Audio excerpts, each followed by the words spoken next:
Hello, this is a guy who likes fanfiction and is too lazy to read, so here is the Saga of Avatar Korra in audio form. Check the description for the links to the author. Chapter 1, The Girl in the Snow. The memory haunted her. Asami always managed to forget for a time, but it took so little for the whole sequence to unfold once again in her mind's eye. She had been young, and so bored. While the freezing air had been so different to the more temperate Republic City, she soon became used to the cold. The lack of others her age, however, was not something she ever got used to. Finding a friend in such an desolate place had been a big deal, but it was not the sole reason the memory remained vivid. The research station the Sato family called home was nestled against a small cliff, the natural formation blocking the majority of the wind blasting down from the north. Each day Asami watched as the swirling snow was swept over the cliff edge, the flakes dancing in the faded light. The sight, while beautiful and new, could only hold her attention so long. Asami was bored. The ground sloped up at either side of the camp, allowing a determined child to root up onto the cliff above. It only took a few days before she clambered up and stared north, into the forbidden lands none would tread without a good reason. There was almost nothing to see. White emptiness stretched on until it was swallowed by falling snow. Some days it was clearer, but all she could see were distant mountains. Asami still persisted in climbing up, day after day. There was nothing else to do at the camp. There was nothing for her there besides books she had read time after time and toys no longer capable of holding her interest. Maybe it would have been better to bring new things, but what else could she bring with such limited space than her absolute favorites? So young, and with no concept of true boredom. The north offered at least something new, even if it remained empty. Until one day. Asami wandered up the slope as always, almost not bothering to check if there was no one to see her sneaking away. As she clambered up, a new noise reached her. Squeaking, slithering, and the hiss of something skidding across the ice. Asami moved faster.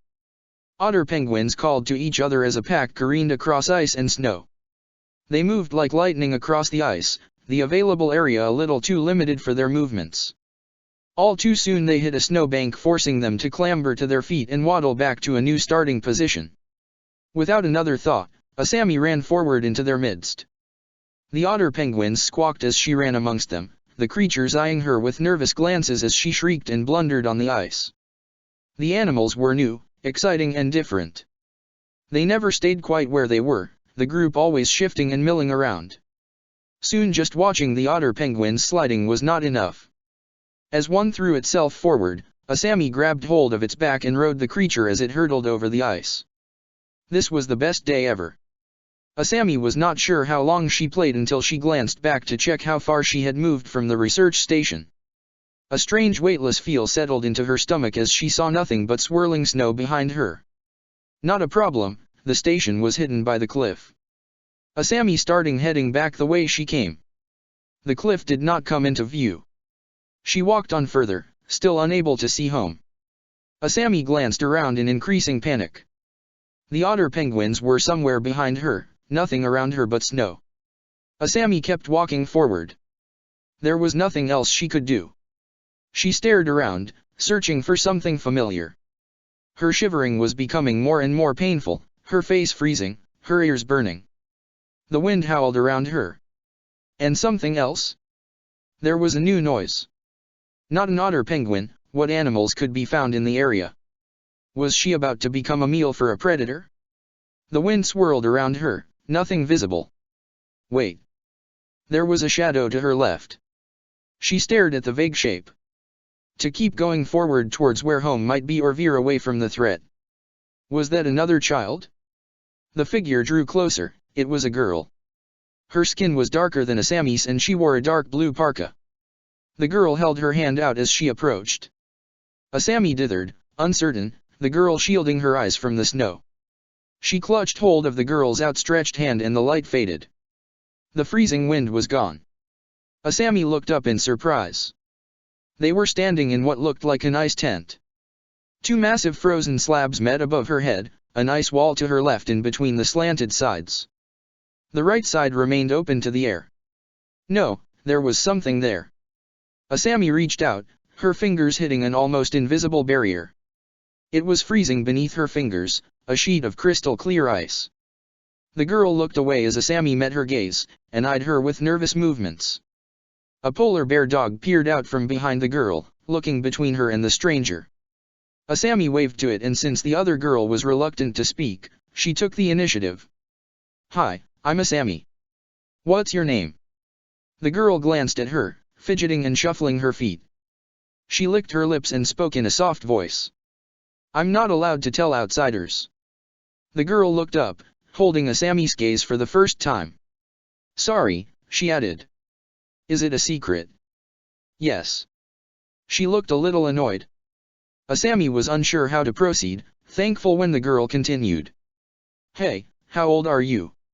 5 years and 4 months, Asami replied, a note of pride entering her voice. "Can you tell me how old you are? Or is that a secret as well?" The girl shook her head. "Not a secret, but I don't know. Sorry." "Oh." They both fell silent. "Are you lost too?" "Lost." Asami nodded, trying to hold back the tears she could feel welling up. I tried riding on an otter penguin. It went so fast. But I don't know how far we went and I don't know how to get back." "I'm not lost," the girl replied. "I come here a lot. But I've never tried riding the otter penguins." She patted her companion.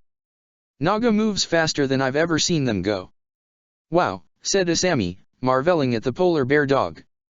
"Naga must be faster than a car." The girl frowned. "Car?" Asami nodded. "My dad makes them. They're still new, so not many people can afford them. But it means my family is really rich." Asami sighed. "Daddy and Mommy will be looking for me. I hope I don't get in too much trouble." Are you worried about that too?" The girl shook her head. "My mommy and daddy are dead." She lapsed into silence and Asami wondered what to say next. "But yeah, I might get scolded too. Especially if I did get lost." Asami frowned. "But who scolds you if you don't have parents?" "My teachers." There was another awkward silence. "What's it like?" The girl looked at her again. "What's what like?" The girl bit her lip. "Having parents." She glanced out through the ice wall. "Living somewhere else." The girl looked back to Asami, who was unsure what to say. "Oh. What's the name of the place you live?" "Republic City," Asami replied. "Republic City," the girl echoed. Asami nodded. The girl frowned. "And you like it there?" "Yup. I live in a big house with a pool." Asami found herself smiling. "Oh. We could go play there." "What's a pool?" "It's like a big bath." "We have a big bath too, but the pool is bigger. And there's one even bigger in the city." The girl looked confused. "It's fun," Asami insisted. "Are there a lot of people there?" "Lots and lots." "How many?" The girl was watching her. "I don't know," Asami admitted. "More than I could count. It's like 1,000,000 times more than at the research station." "How many are at the research station?" Asami thought for a moment. "Maybe 30. So, there's 30 million in Republic City."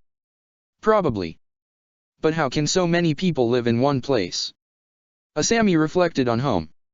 "Well, some people live in big houses like ours. And some live in smaller houses.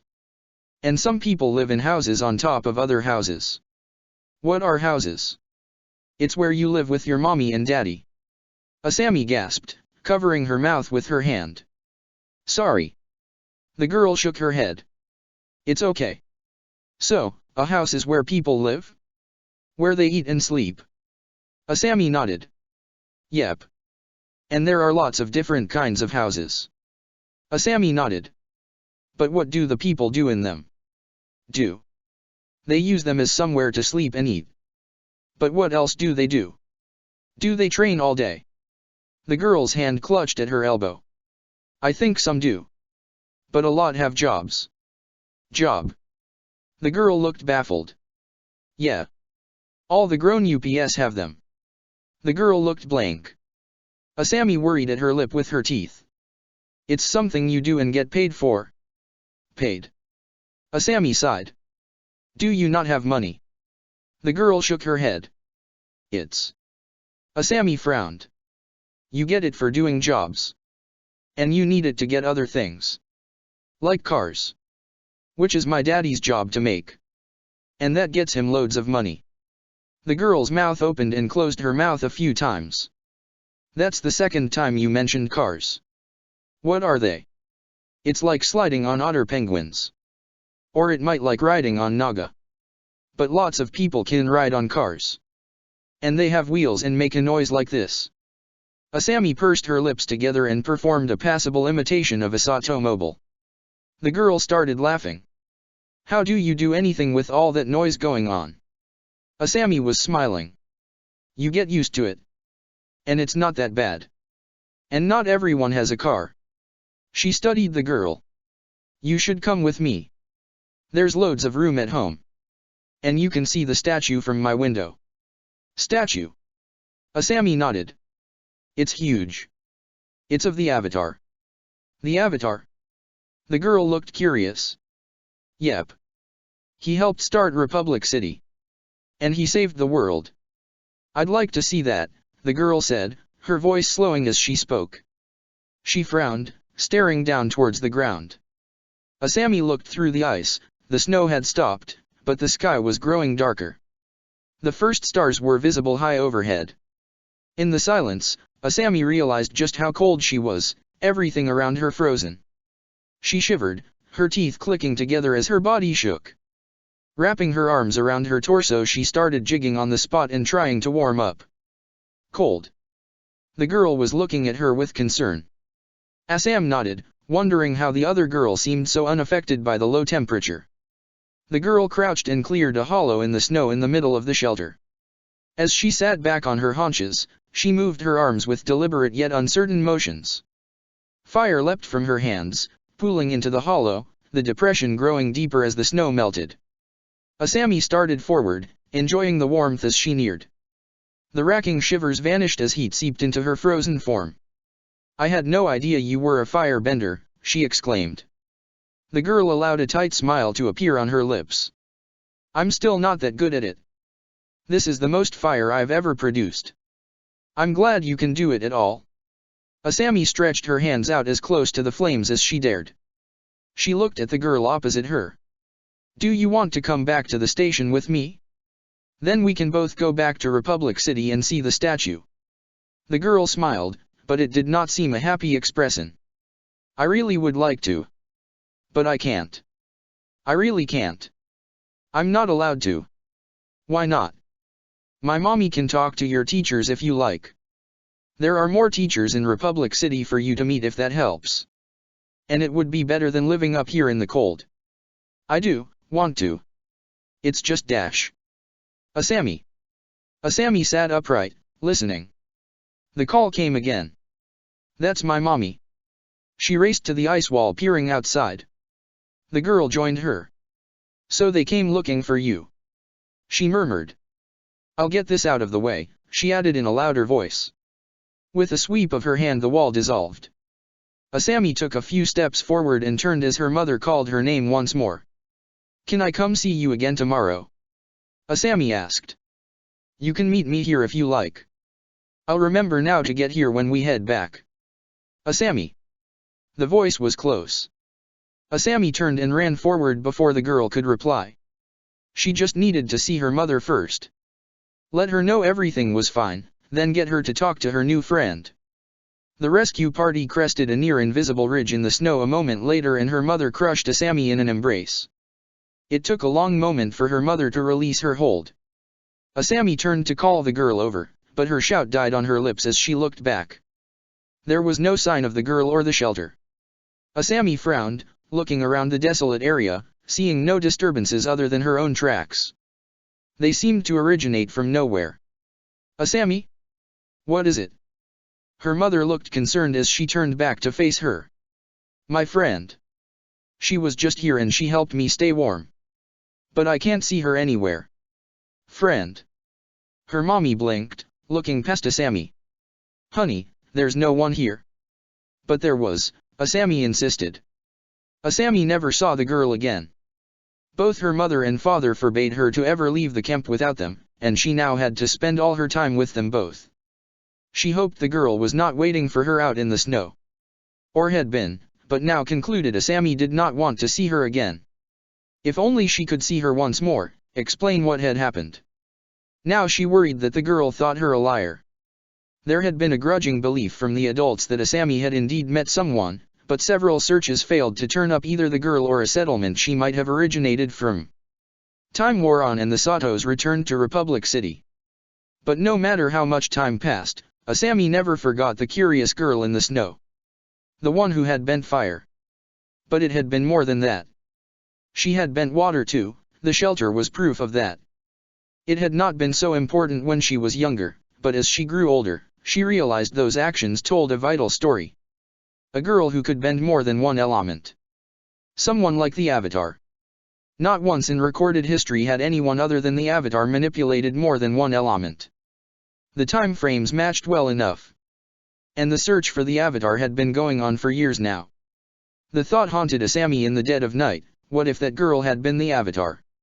Could the everything have been different if she had told others about the girl who bent ice and fire? Korra lay out in the snow. The night sky was studded with stars, her breath visible in the freezing air. She would need to head back soon to avoid getting in trouble again. After a few more seconds of blissful isolation, Korra clambered to her feet. Naga caught the movement and raised herself up. Korra allowed herself one last backward glance before she mounted the polar bear dog. A deserted research station lay just beneath the cliff she had been lying on. It had not been easy to find and there had been so many delays in starting the search. But she had found where it was after months of searching. And it was too late, Asami was not there anymore. Had not been here for a long time.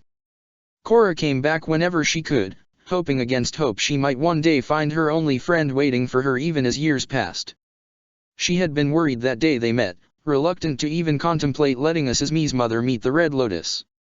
So she hid, waiting under the snow and ice until the search party left. And every day since she wondered what it might have been like if she had not hidden. What if she had gone with Asami to Republic City? Left the Red Lotus and escaped out into the world. Korra sighed and spurred Naga onwards.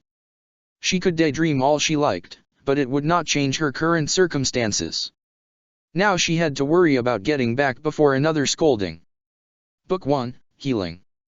Chapter 2, Escape to Republic City. Korra took a deep breath and held it. She had closed her eyes, her arms hung limp yet ready at her sides. She breathed out and opened her eyes. The training doll in front of her stared back at her. Sort of stared.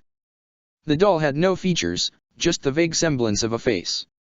Korra shifted her stance, Peely's instruction now second nature. She moved with fluid movements, snapping her arms to the right places at the right time. Korra punched forward, the fireball exploding from her knuckles and splashing over the dummy. The varnished surface blackened and cracked as the heat enveloped it. She allowed herself a smile. Not only was it so simple now, but the fire she could produce was so much hotter. It was still a step down from the Peely's explosive application of fire bending, but potent all the same. She kicked a blast of fire towards the dummy. The flames hit, but after the surface level charring of her first attack, it was not clear how much damage she was doing. Maybe another target? Korra glanced around. The next dummy was some 20 meters to her left. She smiled. As she took a step towards it, she bent the snow beneath her feet into an icy track that ran towards her target. Shifting her weight, Korra's feet slipped against the ice and she skated along the track. She might not be quite as an assured firebender as Peely, not as devastating at water bending as Minghua and not as practiced with the earth as Gazan, but this was something none of them could do. She alone could combine the different bending schools together into a style all her own. It was not as impressive as she might hope. Each of her 3 bending teachers could still defeat her most days, and all 3 together was a hopeless venture. But she was almost there, it was just a matter of keeping all 3 disciplines working in conjunction. She needed them all to feel natural as they worked together. As it was, most of the time she could use the opposed element against water or fire easy enough. Earth caused some problems. Korra had wondered about the opposite, why Zahir claimed it had died out with the extinction of the airbenders. No. She was getting distracted. The end of her track was fast approaching and her target was right ahead of her. Korra skidded to a halt and she flicked herself into a cartwheel, flames spurting from her foot as it sped towards the dummy. At the last instant Korra imagined Zahir stood before her. The thought was jarring, her concentration broken. The flames extinguished and her leg slammed against the dummy. Korra yelped in pain and fell onto the snow in an awkward position. Damn it! The argument from before was still preying on her mind. Korra let out a frustrated growl. She sat up in the snow, glancing around to ensure she was still alone in the compound. There was no one else present. Good. It would not have been too bad if Gazan or Pili had been here. But Ming or Zahir? Korra shuddered. It was not as if she did not know what the world was like. The corruption, the suffering, the darkness in every nation and every kingdom. How the world would not accept her, almost everyone wanted her nothing more than her destruction. How she still needed protection. How she had to pass one final test before she could venture out into the world. I'm not a child anymore, Korra said, frustration coating every word. You may not physically be a child, but mentally you are not ready. You are still too quick to anger. You have not fully embraced any of the meditative techniques I have tried to teach you. Zahir's face was impassive as he spoke and Korra felt her nails dig into her palms. She had to stay calm, had to respond in an even tone. I don't need them. I'm ready to go out there. She winced at her voice, but it was too late to back down. I've been stuck here all my life.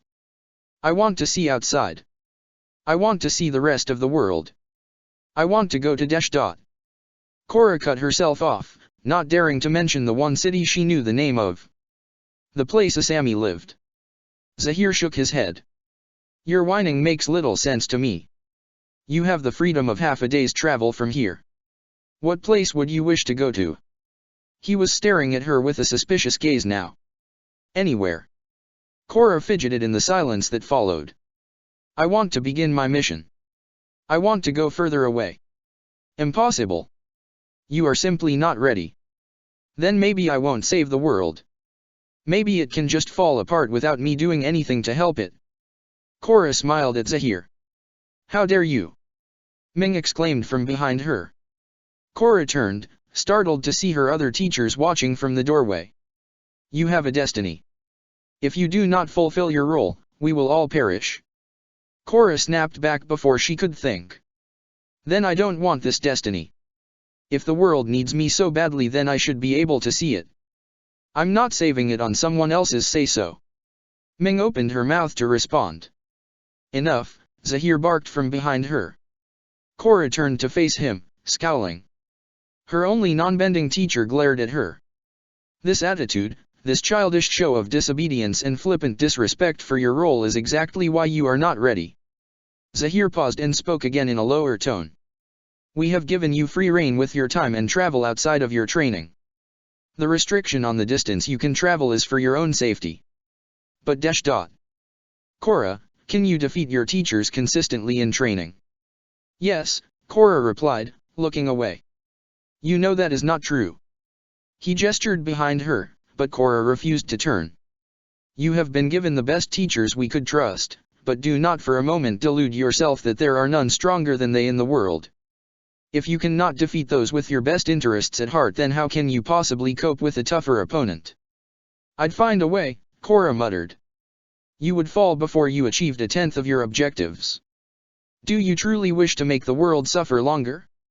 Your destiny concerns more than just yourself. We do not want to lose you. We do not want to dash. Zahir broke off.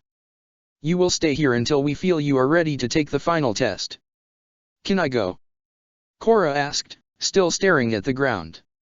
And just where are you intending to go now? Ming's voice rang out in the quiet of the room. Where else? Korra stared up at Zahir, a bitter tone entering her voice. Training. Zahir frowned. Training? Have you not completed your tasks today? I have. But, more I train, the better I get. And the quicker I get to see the world. Korra forced a smile. Very well.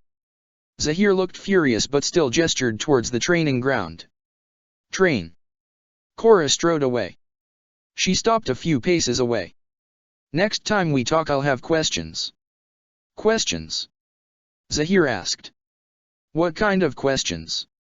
Korra shook her head. Not now. I need some time to cool off. Then you will be waiting for some time. Ming, Pili, and I will be leaving today to settle some matters. Gazan will remain here to keep an eye on you. Korra turned at last to meet Zahir's gaze. If you have any pressing questions, then it would be best to ask them now. Korra held his gaze for a moment and shook her head. No. It can wait. As she sat in the snow beside the training dummy, Korra wondered what Zahir would have said if she had told him. Looking down at her hand, Korra formed a tiny ball of swirling air. What would Zahir have said if she told him she could bend air? Her concentration was gone now. The fight with Zahir should have boosted her attention, made her more eager to get better. But his words continued to echo around her mind, haunting her, reminding her of just how far she still had to go. How she was lying to her guardians, the ones who had kept her safe all this time. But to be able to bend air, that should be enough to allow her to win out against all her teachers. Who among them could withstand an attack from such a source? If only she could control it, if only it was more than just a tiny sphere in the palm of her hand. With training it might improve. Which was just what Zahir had been saying. More training. More delays. More time in this second secluded hideout. They abandoned the first inn from what she had overheard. Gazan destroyed it after her meeting with Asami. Odd how anxious her teachers were.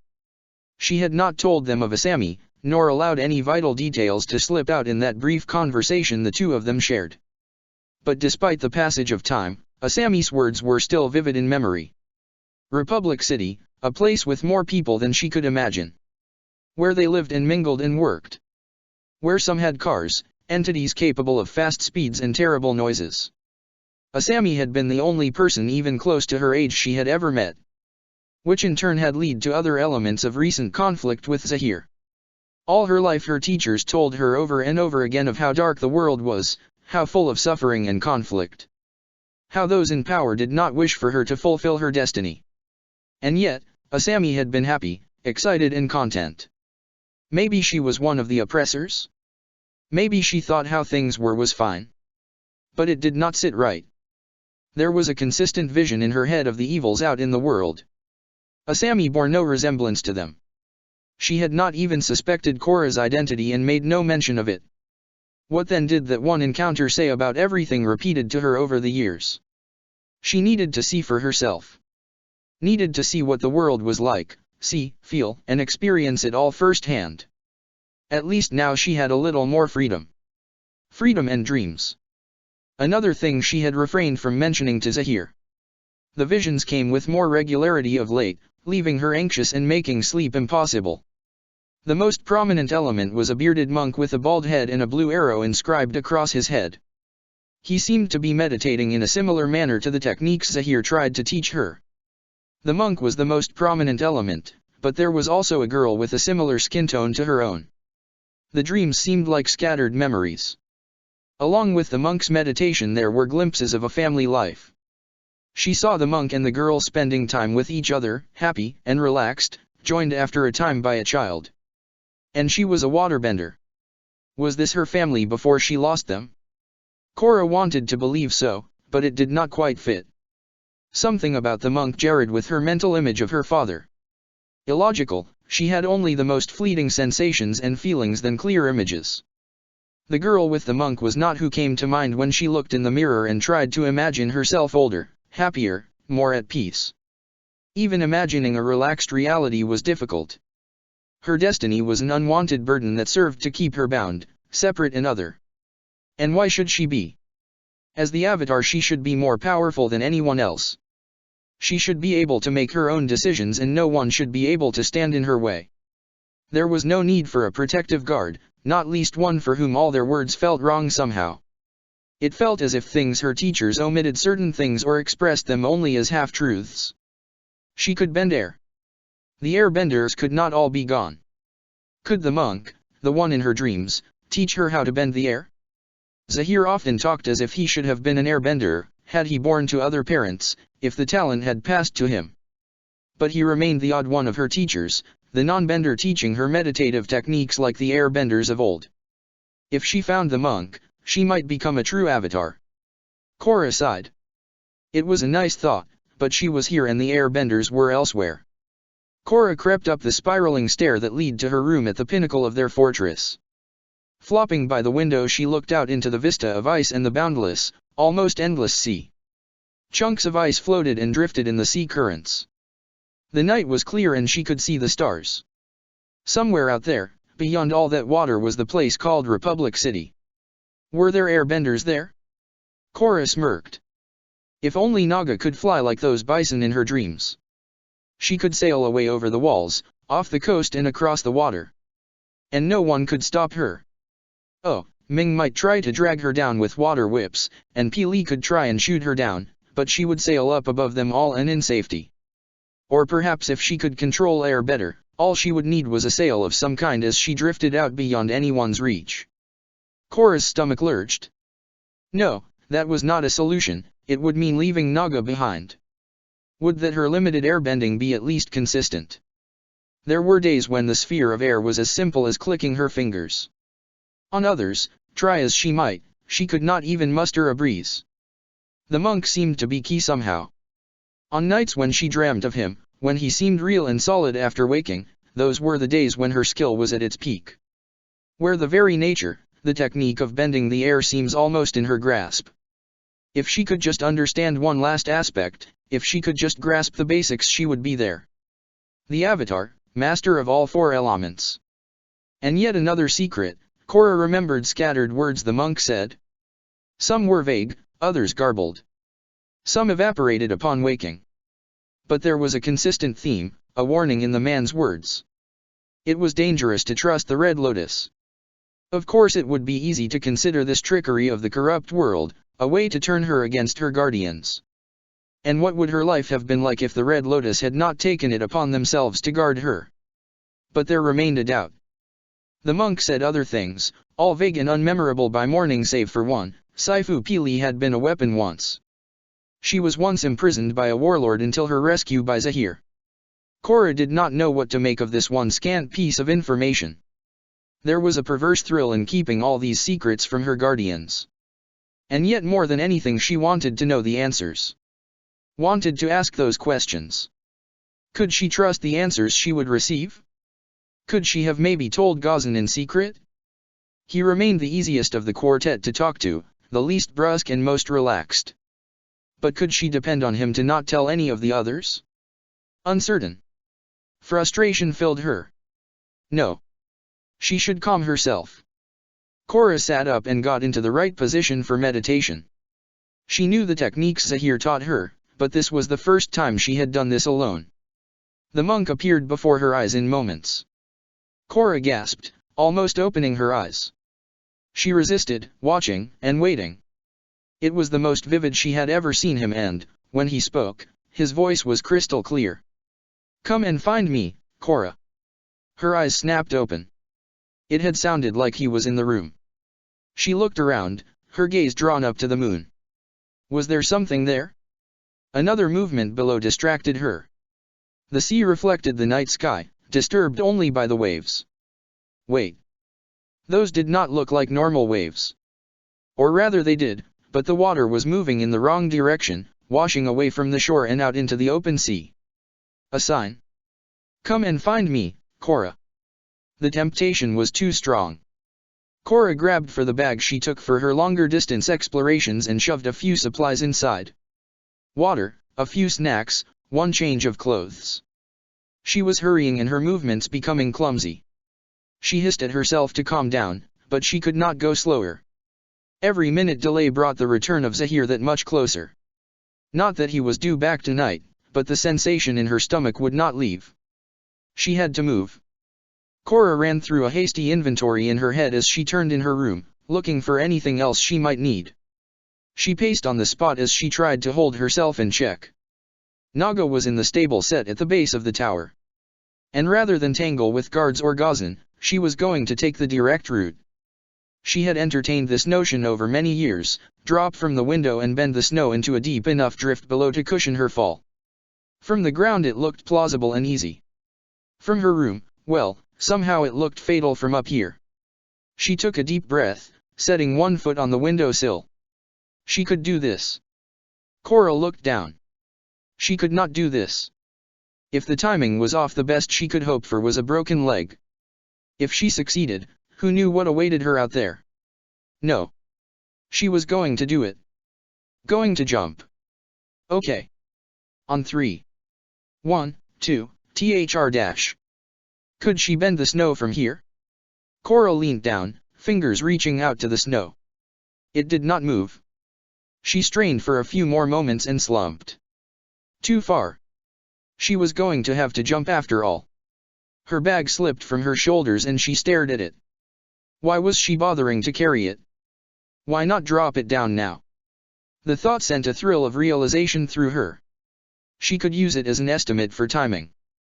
Korra dropped it out the window, counting the seconds until the bag hit the snow. Well, there was the timing at least. Okay. Remember the bag. And be ready to act fast. She ran through the process, visualized each moment of the fall and the snow coming up to cushion her. Okay. On 3 this time. Korra leapt at 1, not trusting herself to let the countdown run its course. Wind whipped around Korra as she plummeted. This seemed like such a bad plan. If only she could airbend. No time for that. She fell, coming in range of the snow, and with a few flicks of her wrist, the frozen mass gathered beneath her. She sank further than expected in the snow, finding herself wedged a good distance into the pile. At least she was still alive. Flailing her limbs got her nowhere. She resorted to water-bending the pile apart, working her limbs to move the snow. It was slow work at first, but fire-bending risked drawing too much attention. Korra was shivering when she emerged from the snow drift. It took only a moment to bend the clinging snow and the melted clumps away from her skin and clothes.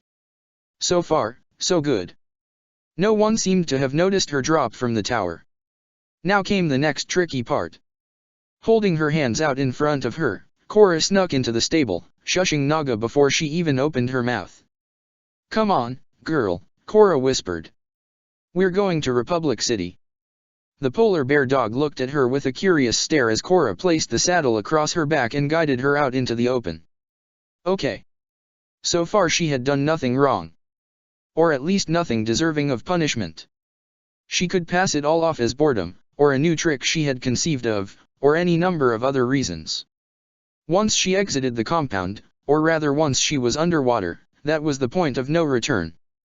Korra turned to look up at her home as it had been. It would be easy to stay. Oh, there would be frustrations from Zahir, the endless training, the curiosity about Asami and where she was now. But she could live with all that. She could stay here, continue living the same life, not risk getting caught and be, if not quite happy, then at least left in familiar circumstances. No. She should not think like that. If she stayed, she might never see the world at all. If she stayed, she would have questions she might never learn the answer to. She would never find out about air bending, or the monk, or the thousands of questions she had. Korra took a deep breath, bending snow and rock, as she dug deep.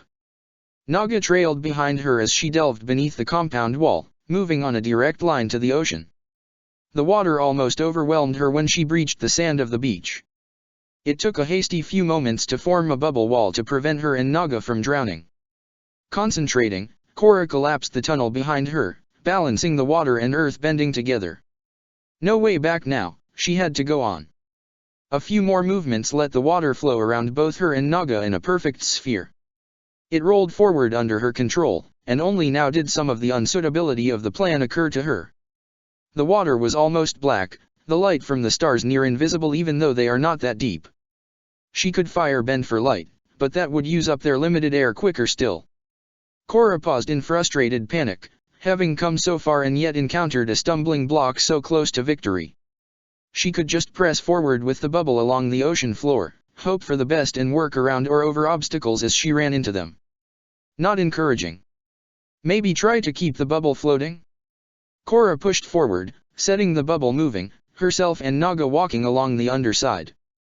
The sphere teetered on the edge of her tunnel and then began rolling. The water rushed around the sphere, Korra convinced they were hurtling down towards the ocean floor. No.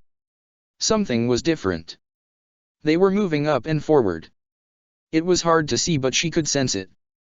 A current, and it must be a vast one, was pushing them up and speeding them through the water. The monk? No, he was an airbender. This was waterbending. Ming? No, she would have dragged her back to land by now. Korra smiled. She had a friend somewhere. It seemed all she had to do was maintain the bubble. Hours passed and Korra grew bored. This was simple, easy, and did not need concentration. At the same time, there was so little to do or see. Faint pinpricks and the soft light of the moon was all she could see above. The depths below were dark and unlit. The only indications of movement came from tiny particles in the water as they caught the moonlight. At last the ocean floor became clearer, though the sky was still dark. Brighter spots of light were visible ahead. Had she come so close to the stars somehow? It seemed as though they were entering the shallows. Korra caught glimpses of ridges and shipwrecks. With a new surge of motion, the current pushed them onto the surface. Korra stared in amazement, her concentration gone and the bubble disintegrating around them. She and Naga floundered in the water for a frenzied moment before they were able to tread water. All Korra's attention fixed on the sight in front of her. A massive statue loomed above them, glowing with illumination against the dark sky. It had to be the monument Asami had told her about so long ago. But it was more than that. The statue resembled the monk from her vision. Asami had told her the statue was of the Avatar. The Avatar had been talking to her in her visions. But there was more than that. The statue had an arrow inscribed on its head. It looked so much like the tattoo on the monk's head. Was there some connection between the two? With effort Korra tore her gaze away to look towards land. Towards Republic City. She had never seen anything so vast.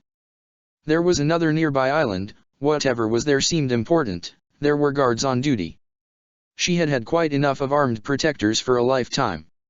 If it came to it, she could look into it later. For now it was just another distraction from the shore and the city. Republic City was still a fair distance away. Naga could swim it, but she was eager to explore and begin finding Asami. She needed to be there now. With a wash of water she water-bent around Naga, pushing them both through the water. The city towered higher and higher as she got closer. The bright lights seeming to leave larger and larger patches of dark between them. The fancy buildings from afar now showed damage and were in need of repair. The bright city was superficial. Segments were still lit, but the closest area to her was darker. Worn-down wreckage coated the shoreline, and the buildings beyond resembled empty husks. Had she made the right choice in coming here? It was far too late to go back. Fear gripped her heart, but she pushed it back. Swallowing hard, Korra took her first tentative step onto the shore of Republic City as the sky near the horizon began to lighten. Book 1, Healing. Chapter 3, The Missing Child. Bolin feigned nonchalance as he scanned the docks again. Even at 3 in the morning people packed the area. Container ships disgorged their contents before they set sail as soon as they could. Some went to the Fire Nation, others to the Earth Kingdom. Between the hulking vessels, smaller boats provided produce from closer to Republic City. Crews blinked bleary-eyed in the harsh light of the docks before weaving through the crowds to home, to bars, to wherever. There was money here if you had the eyes to see it. Shady Shin demanded a cut and Mako had made clear they needed to go for a good score to keep a decent amount. It was hard to choose a mark. Bolin was never sure about going for any of the tired workers, slaving all day for what looked like pennies. Mako had tried a certain logic about this once. Would it not be better to relieve them of their wages now before they blew it all on drink or some exotic dancer? Bolin and Pabua condemned that course of action. Mako soon relented. It seemed worse to prey on those, like themselves, who tried to cope with the expense of living in the city. Far better to go after the rich, those who owned these boats, owned the docks, owned half the city. It was a fine plan, let down only a little by timing. The rich would be asleep by now on feather mattresses, and their biggest worry would be if they were quite as rich in the morning. Or perhaps what they would be having for breakfast. Take this girl for example, her concentration not on where she was and the potential dangers. Mako nudged Bolin's shoulder. Her She'll do. Bolin shook himself. Oh, hey, yeah. Mako frowned. What's the problem? She practically smells of money. Why yeah, I know, Bolin replied, scratching at his scalp. Just daydreaming. Save that for later. I want you to run interference for me. Bolin assumed a sterner expression. Okay. Mako glanced around and slipped out of the alleyway, heading on a circuitous route towards the girl. Bolin kept his gaze fixed on her. Okay Bolin. You can do this. Just, keep her talking. He took a deep breath and walked towards the girl. She did not look up from her notes, leafing through the pages, her lips set into a thin line. She wandered towards him, still not looking up. Closer, closer. There. With a practiced stumble, Bolin swayed into the girl, knocking her arm and scattering her papers to the ground. Whoa. Sorry there, he said as she crouched and grabbed at the papers. No, it's okay, she said, looking only at her papers. She was scowling, his presence already forgotten as she plucked the sheets from the ground. She sifted through them with practiced fingers and reordered the pages. Bolin began to wonder if Mako needed him for this at all. The mark was doing a good job of distracting herself. He could lean down right now and snag her purse. Or maybe her necklace. She seemed to have forgotten him already, rising to her feet and walking forward, already reading. Bolin fidgeted for a moment, wondering if he should do something more. A figure appeared behind her. Mako. He had his mask on and Bolin rushed to affix his own as his brother's fingers hooked the girl's necklace. She span around, the movement enough to break the clasp open. The girl looked shocked, her expression soon darkening into anger. What do you think you're doing? She demanded, moving towards him as Mako thrust the necklace into his pocket. Her fingers caught the edge of his mask, ripping the elastic and leaving Mako's face bare. Bolin moved on impulse, pushing girl back and grabbing at the purse on her arm. She let out a pained noise as she hit the dock and Mako ran in the same moment. Bolin charged after his brother. There was an angry shout from behind them, but Bolin concentrated on running. They ducked back into the alleyway, over a fence, up one fire escape, through the incomplete apartment block, over another fence and onto the streets. They were both breathing hard, taking a moment to regain their breath. Mako grinned, his expression freezing and changing to dismay as he stared over his brother's shoulder. Bolin span around. A Sato mobile was completing a wide skid as it arced around the corner. The windshield reflected the streetlights for a moment and then the angle changed. The girl from before was staring at them in fury.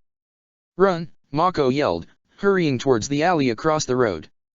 Bolin was seconds behind, unable to ignore the sound of an accelerating vehicle getting closer fast. They were halfway down the alley when he heard the sound of running feet behind them. He glanced back. The girl was racing towards him, her car blocking the end of the alley at an awkward angle. Bolin ran. Ahead Mako vaulted a fence. Bolin reached it a moment later, his feet pushing off the wall to get him over as fast as possible. He chanced another look back as they rounded a corner. The girl was struggling at the fence, pulling herself over with effort. Mako took a quick right and then a left, jumped 2 more fences and vaulted up onto a fire escape. The metal clanged beneath their feet and they ducked down, looking back the way they came. Do you thin dash dot? Mako cut himself off as the girl rounded the corner. She rushed up to the last fence they vaulted, her head and shoulders just about clearing the obstacle. She stared ahead, looking down the alley, immobile. Her lips curled and she spoke, her words lost in the distance and ambient noise of the city. After a moment she let gravity pull her back down onto the other side of the fence and began retracing her steps, looking dejected. She didn't see us, Bolin said, stretching his legs as he sought a more comfortable sitting position. Yeah, Mako replied, sounding distracted. What's up with you? Bolin asked. She looked upset. Mako frowned, his hand delving into his pocket and extracting the necklace. He stared at it without speaking. Bolin scratched at his head. It was your idea to go after her, Mako. But you know what? She's rich. She can get a new purse. He gestured to the necklace. She can get a new necklace. You said it yourself. We need the money. We need to pay Shady Shin. He held up the purse. Let's go give him his cut and get home. Home was a small shack, wedged between two larger buildings. They had built it together as temporary shelter until things improved. Things never did. Bed was a spot on the floor, close to the dining area and what passed for the kitchen. Mako lay straight down, facing towards the wall. Bolin dithered for a moment as he fussed Pabu, the red panda delighted to see him. He sat stroking his pet for a long while and watched Mako feign sleep. Hey, Mako. His brother paused a moment before speaking. What? Are you asleep? No, his brother replied with an exasperated sigh. You're thinking about her, aren't you? Mako rolled over to look at Bolin out of the corner of his eye. Bolin held both his hands up. I know. It didn't feel right this time. Mako rolled away from Bolin again. We needed to do it to survive. Like you said. She's rich. She can stand to lose her purse. Her purse and her necklace, Bolin amended. Right, Mako said, sounding distracted. And if she's carrying around that much cash? He trailed off. It's not like she's not the first person we've mugged. Yeah, but she looked pretty upset. Mako rolled onto his back. I bet all of them look upset. If we ever stopped to care. Bolin sighed. You know we can't afford to think like that. It's not like we have many other options.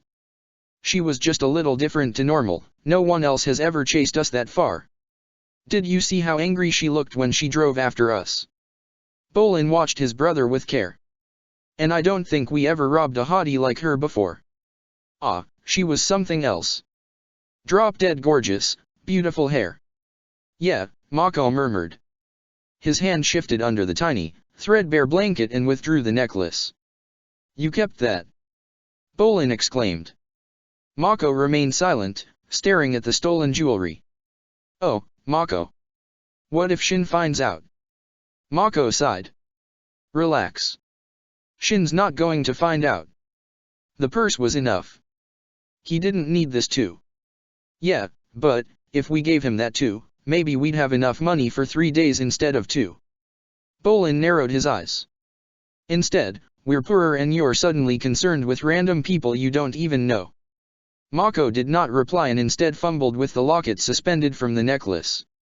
It flipped open and Mako looked inside. Without another word he held it out to Bolin. There was a photograph depicting a woman with more than a passing resemblance to the girl sat with smiling with a child. I think this needs to go back to its owner. We shouldn't have taken it. We nothing, Mako. You chose to pull that off her neck. Fine, Mako snapped. Yeah, I took it from her. Should have just gone for the purse and gotten out of there. Bolin threw up his hands. Well, too late now. She knows you're the one who took it. If you take it back to her, do you really think she's going to pat you on the head and say thank you and that'll be the end of it? She's rich, Mako. The cops'll be over you in a heartbeat. Bolin sat up a bit straighter. Wait a minute. I know she was gorgeous, but dash dot. What are you dash dot? Do you think she'll fall for your dashing figure and fall head over heels for you? Give you a kiss as a reformed criminal who's seen the error of his ways. Bolin leaned forward. Knock it off, Mako growled. You don't have to help me. I'll do it and deal with the consequences. He stared up at the ceiling. Bolin chuckled. So Mako's a good guy and he's just been pretending all along. Bolin leaned back against the wall. Thing is, getting back to her isn't going to be easy. I mean, if you knew where she lived you could try and drop it off anonymously, but you don't have the first idea. Maybe if you'd reached this conclusion earlier we could have looked through her purse. I'll figure out a way, Mako said, his jaw firm. What's this? Is this the start of a forbidden love story? Bolin's voice rose in volume, adopting a deeper tone somewhat akin to a radio serial. Mako, the poor street orphan falls in love with a high society dame. Against the wishes of the beautiful girl's esteemed father, mother, grandfather, grandmother, and indeed uncle, they elope together. Mako rolled over and watched as Bolin became more animated, Pabu leaping for safety from his lap. The girl's family, incensed by their actions, summons an army of benders to go after them and tear the couple apart. Mako was smiling. And then what? Guy dies and the girl builds a city she names after the two of them. No, Bolin shook his head. That would be so cliché. I'm thinking of something grander.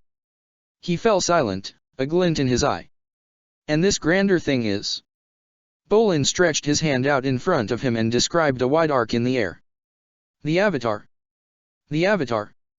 Yes. The lost Avatar comes in at the last moment and defeats all the benders. She saves the day, chastises the girl's parents, and ushers in a new era of peace and equality. And she ensures the poor street orphan and his dashing brother have somewhere decent to live. Mako marries the dame, his brother marries the gorgeous Avatar, and everyone lives happily ever after. I'm sure that's more of a cliché than my idea, Mako replied, laughing. Tenzin leaned forward in his chair, fidgeting. This meeting had been going on too long. On behalf of myself and my brother, as representatives of our respective tribes, I wish to thank you, Fire Lord, for your assistance this past year.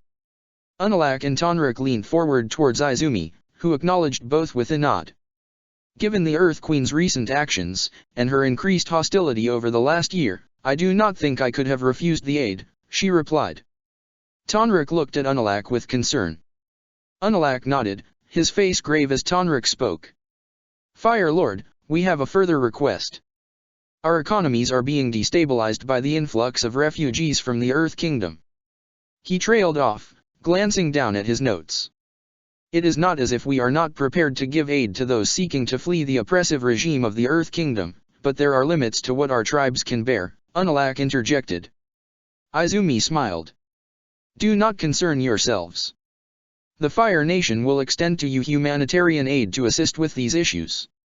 In addition, we will deploy the united forces to safeguard Republic City and both water tribes. Relief flooded through Tenzin.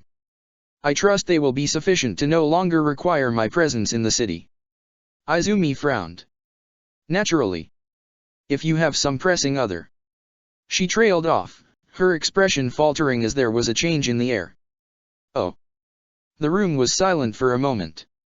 You still intend to continue searching? Of course, Tenzin frowned. We must find her. I must train her. But it has been so long. If she is hidden or some accident befell her. Izumi glanced down at the table. My father spent too long searching for Aang once. But think of all the good that came as a result of that pursuit, Tenzin said, the mention of his father sending a twinge through him. And if we cannot find her soon, there is every chance the Earth Queen will escalate her actions, and there is little we can do. As good as the end result of Avatar Aang and Fire Lord Zuko's friendship was, it is hard to ignore that it is directly responsible for the current predicament. Suyin spoke up, all eyes turning to her. I'm sorry. But thanks to the Fire Nation's sharing of technology, the Earth Kingdom grew its army under the former king. Suyin, Tenzin began. Izumi cleared her throat. The Fire Nation regrets their role in our current political situation. However, those past decisions were intended as a positive for the world. That there were those in the Earth Kingdom who turned the circumstances to their own benefit does not mean the Fire Kingdom should not have shared their knowledge. If the political fallout was not potentially more disastrous, we would try to intervene directly with the current situation. There are very few who could. Korra, Tenzin murmured. He raised his voice. That is why we must find the Avatar. The Water Tribe fully supports your goal, Tenzin, Unalak said. We need to find her, Tonrik added. We need the Avatar. Just look around this table, the Earth Queen has not even sent an emissary. Korra would be a true neutral party in these conflicts. There was a snort across the table, but Tonrik ignored it. Please. I do not like to think of those who took her and what their motives might be. What they might make the Avatar do if they have molded her way of thinking. Unalak touched his brother's shoulder as Tarlok sat forward. High-minded words. But let's be honest here. Tarlok gestured at Tenzin. It's not your place to go chasing rumors about the Avatar. Let the White Lotus do their job. And Tonrik? I can't help but feel your concern is more over your lost daughter rather than the reinstatement of the Avatar. Tarlok, Tenzin said, with an edge to his voice. I do miss my daughter deeply. I would give almost anything to have her back. But please believe me when I say I wish for the Avatar to help us in these darker times, Tonrik replied. And yet, there is nothing to prove she was the Avatar, no matter what you say. There were any number of claims after Aang Di passed away, Tarlok said, his gaze flicking to Tenzin for a moment. Korra was one of several born at the right time and to the right tribe that we know of. There may be others we might not. The Avatar could be anywhere. I cannot believe you can be so dismissive. Tarlok interrupted. We have bigger issues. The loss to a parent of their child is sad, but we have to think of all the nation's circumstances. I regret that I must concur, Izumi said. And I, Suyin replied, looking away from Tonrik. Tarlok's voice lowered. I do not mean to be crass, Tonrik, but there is a more worrying possibility. No, Tonrik murmured. If the Avatar was killed too soon, if the cycle began again, then that would mean the next incarnation of the Avatar would come from the Earth Kingdom. Tarlok sat back. And the implications of that are too horrible to contemplate. She's still alive, Tarlok, Tonrik said grimacing. I know she is. If she is, she's 17 by now. If she is, she must be able to bend more than one element. Someone would have seen her. The existence of the Avatar is a hard thing to hide. Someone would have slipped up, someone would have said something to someone else and we would hear rumors of her. We have heard nothing. Tarlok's face grew somber. Running from the notion will do you no good. Maybe Korra was the Avatar. Maybe the Earth Kingdom was responsible for the kidnapping and took steps to give rise to the Avatar amongst the Earthbenders. They know how the cycle works like everyone else. She's alive, Tonrik roared, his fist slamming into the table. Please, Tenzin held up both his hands. Please, calm yourselves. Both of you. He glared at Tarlok. I am certain Korra is alive and well. Avatar Aang was lost for a century and was able to complete his training. Korra has only been missing 14 years. If she is the Avatar we need to find her. If she is not, then the search must continue regardless. In any event, the Avatar, whether Korra or another Water Tribe member or even someone of the Earth Kingdom will eventually come to me. The chamber was silent. Do not forget that they cannot truly be the Avatar until they have mastered all 4 elements. The Avatar will inevitably come to me. Or if it takes too long then one of my children. If the next Avatar is also gone for a century, then it will likely be my daughter's or my grandchildren's duty to train them. Tarlok leaned forward seeming amused. Then there is no need to seek the Avatar out at all. They will come to you. All we need to do is wait. In the meantime we must deal with the Earth Queen. Don't be so quick to judge the Avatar, Tenzin warned. Even without mastery over all 4 elements, the Avatar is still a force to be reckoned with. Tarlok opened his mouth to retort, but Suyin cut him off. That will be quite enough for today. I am afraid I have a pressing other engagement. Until next time. Tenzin remained seated as the others gathered up papers and exchanged hushed words. He was soon left him alone in the chamber. With a sigh, he pushed himself up from the table and stalked out. Tenzin. He turned to find Lin looking concerned. Lin. How are you? I'm good, she said still frowning. You don't look like you're in the best of moods. Tenzin grimaced. No, not in the best frame of mind. Want to talk about it? Tenzin let himself look at her for a moment, remembering how things had been, how things were more or less okay again now. Sort of. He sighed. I mentioned wanting to look for the Avatar again today. Most of them still think it's pointless. Except her father and his brother, Tonrik is still adamant his daughter was the Avatar but... Lin nodded. And the White Lotus have only his word she could bend fire and water. I know. Tenzin looked at her. Tenzin, she said with exasperation. It was one of the things you always talked about while we were going out. All the time. How you were going to have to train her because there was no one else left. She smiled. How you didn't feel worthy of the duty. Even after I kept reminding you who your dad was. It's no laughing matter, Linear. I'm not laughing at you, Tenzin. I'm just reminding you. You don't have to justify yourself to me. I know how important this is to you. Lin's smile widened, and Tenzin frowned. Still not laughing, she said. Just, I hope you remember that you asked if I would be willing to train her in earthbending? And if I could maybe teach her metal bending too. Tenzin's frown persisted a few more seconds before he smiled back. I remember. And I still think you would be an excellent teacher. Lin, if you could teach her metal bending. Well.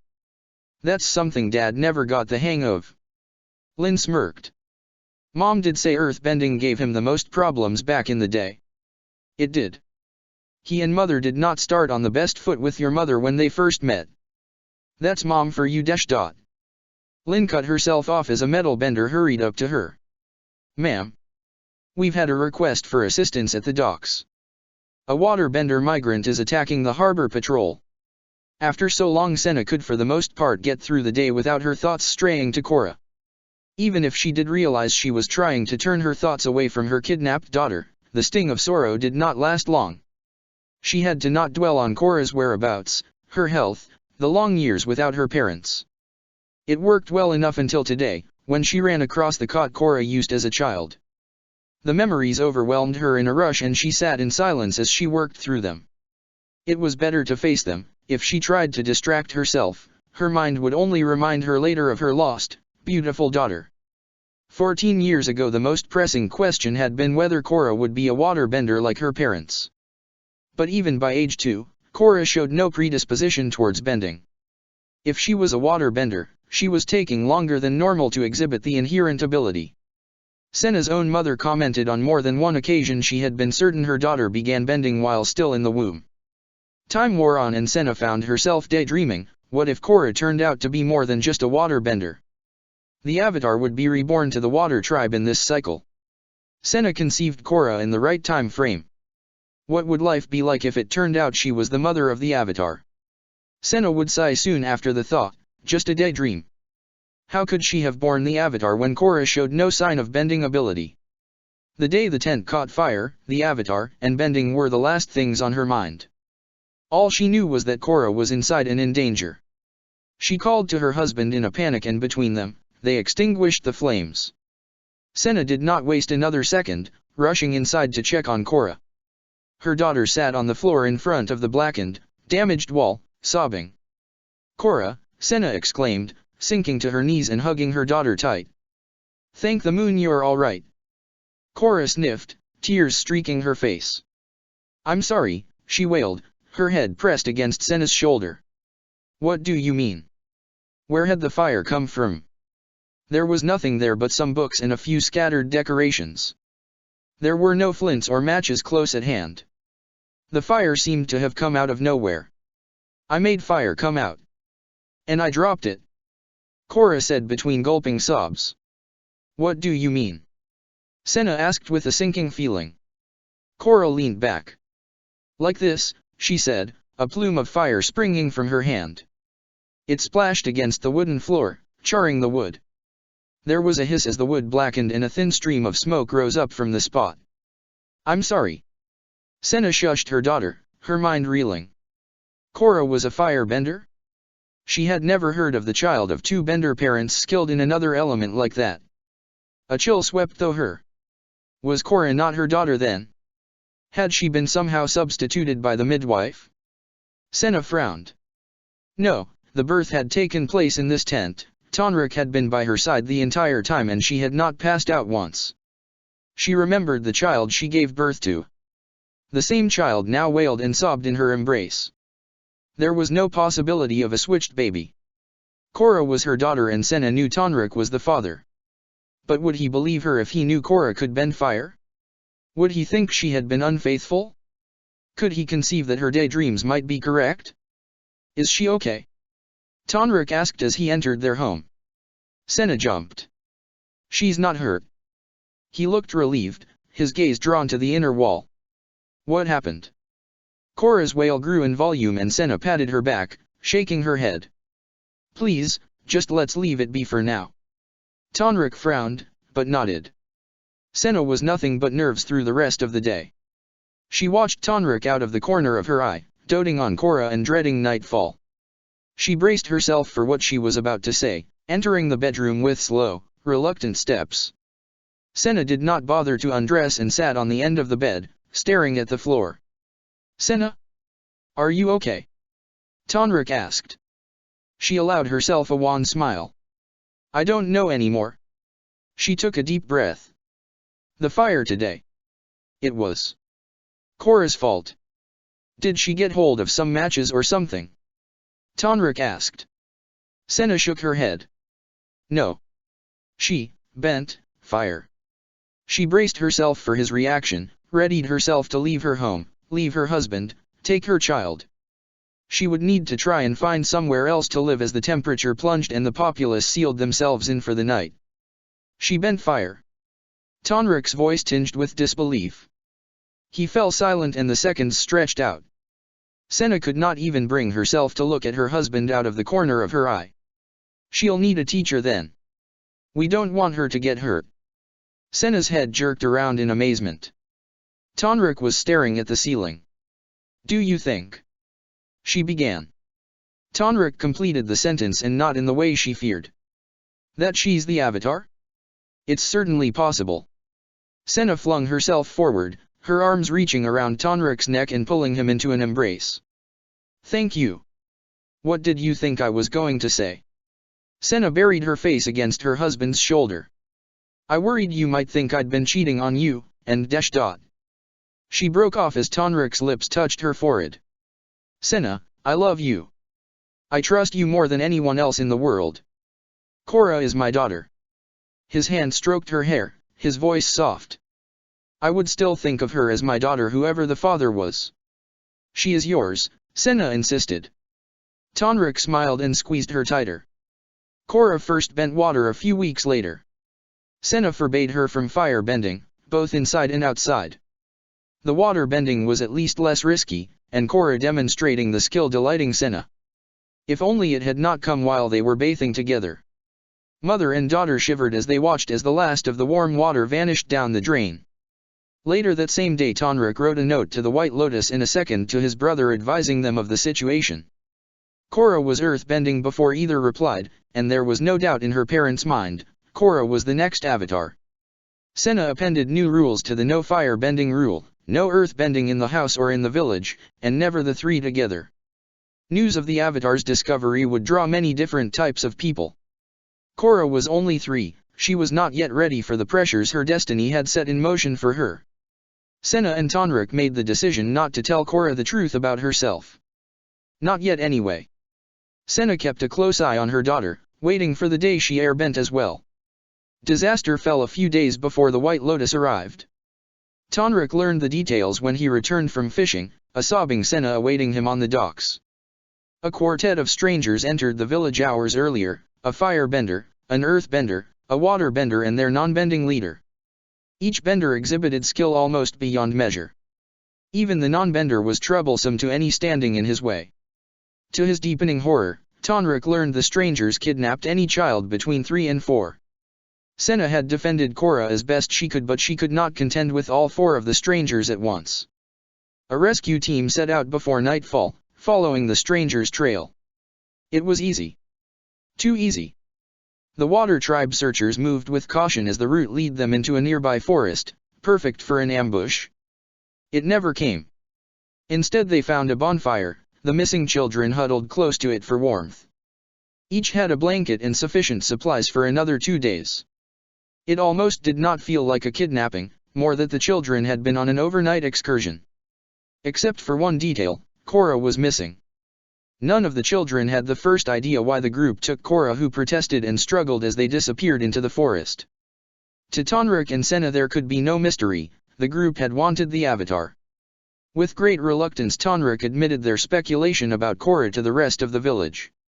The reactions varied. To have the Avatar originate from their own community was a great honor. But that the presence of Korra had caused those panicked hours of searching was not a price many felt fair.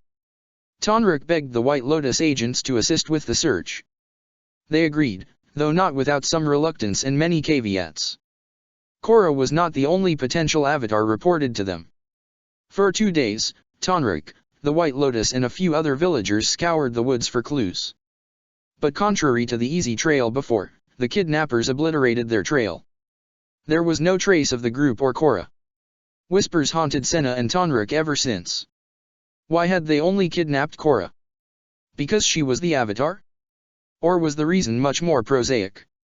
Gossipers let slip unpleasant other possibilities when they thought her parents could hear them. These never quite rang true. Korra was neither the youngest nor oldest of the group. Her only distinguishing difference was the aspect they made sure to hide. Senna found herself fantasizing as time wore on. If Tonrik had not gone out fishing, if she had been able to hold the kidnappers off for a few moments longer. If only there were those who did not want the Avatar's return, or sought to corrupt her destiny. The couple remained childless in the years that followed. They tried more than once for a brother or sister who might one day meet Korra. But Senna's body would not cooperate and every attempt ended in sorrow they could not bear to even try. 14 long years had passed, the pain diminishing only in halting steps over that time. Hope was all they had left, and whenever she or Tonrik saw a water tribe girl in her late teens, they both shared the same thought. Could this be Korra, all grown up and now free of whatever had befallen her? Was their daughter found at last? It was a futile hope and the sting of disappointment when they say the girl's face still hurt more than they could have imagined. Book 1, Healing. Chapter 4, First Meeting. Hey. Breathing was difficult. It did not feel like she was getting anywhere near enough air into her lungs with each wheezing breath. The air felt stale, cloying, warm. The wind was sluggish on her arms, almost like it was catching and sticking to her. She felt too warm and moving was too much effort. Something patted her side. She swiped at the sensation, her head, back, arms, legs all aching. Everything was in pain. It felt as if she had closed her eyes only moments ago in the dark and now the light was far too bright to open them. Hey you! The voice sounded angry. Korra opened her eyes a fraction, shielding them from the glare. Two strangers stared down at her, both scowling. Korra wiped at her eyes, trying to displace the gunk glued to her eyelids, and winced. She stared down at the millions of tiny crystals adhering to her hand. What was this stuff? Finally awake, The woman did not pause as Korra's eyes streamed and she dabbed at her eyelids with the edge of her shirt. What are you doing here? You look a bit too young to have been up all night drinking. And this early in the week too. The man with her spoke up. So you agree? She's probably just another unregistered immigrant, right? Maybe she is, maybe she isn't. Hey. The woman nudged Korra with her boot. You need to tell us some stuff sharpish. We need name, address if you've got one, or failing that, we need a look at your travel papers. Leave me alone, Korra muttered, scowling at them both. So you can speak, the woman said. Listen. Don't take that tone of voice with me. I have the power to chuck you on the first boat headed who knows where but which is assuredly away from here. And ain't nothing you can do about it. Course, the man interjected. You could wind up there anyway. If you ain't got documentation. So, show us your permit, or your immigration papers and we'll tell you to have a nice day. I'm not showing you anything, Korra said, trying to sit up, Naga mirroring her action. Hey. We need your papers, ma'am. The woman put a sarcastic emphasis on the last word. We also need your exotic pet ownership details for your, pet there. I'm not doing anything wrong, Korra said, her head still throbbing. A parched throat and a hollow stomach seemed lesser concerns than if she had made the biggest mistake of her life yesterday. You kinda are. See this here beach you were, sleeping on? This beach is part of Republic City. You live here? We don't care what you do, mostly. Sleep, live, party, grow cabbages? Knock yourself out.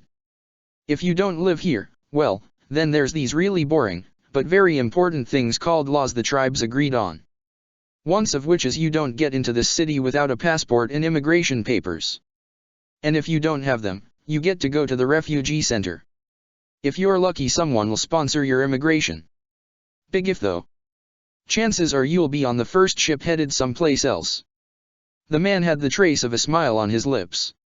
Korra sighed. Really? You expect me to play by your rules? I don't have time for this, I'm the Adesh. Her eyes widened and she cut herself off, ingrained control and behavior kicking in. As much as she was sure Zahir had kept things from her, she did not know how much of what he and the others had said was untrue. Were there evil leaders, watching, waiting for the Avatar to twist her to their own devices? That remained uncertain. For now, just leave me alone or I'll make you. Both the strangers smirked. Is that a threat? The woman asked. Cause, you see, that's one of those other laws people are quite keen on.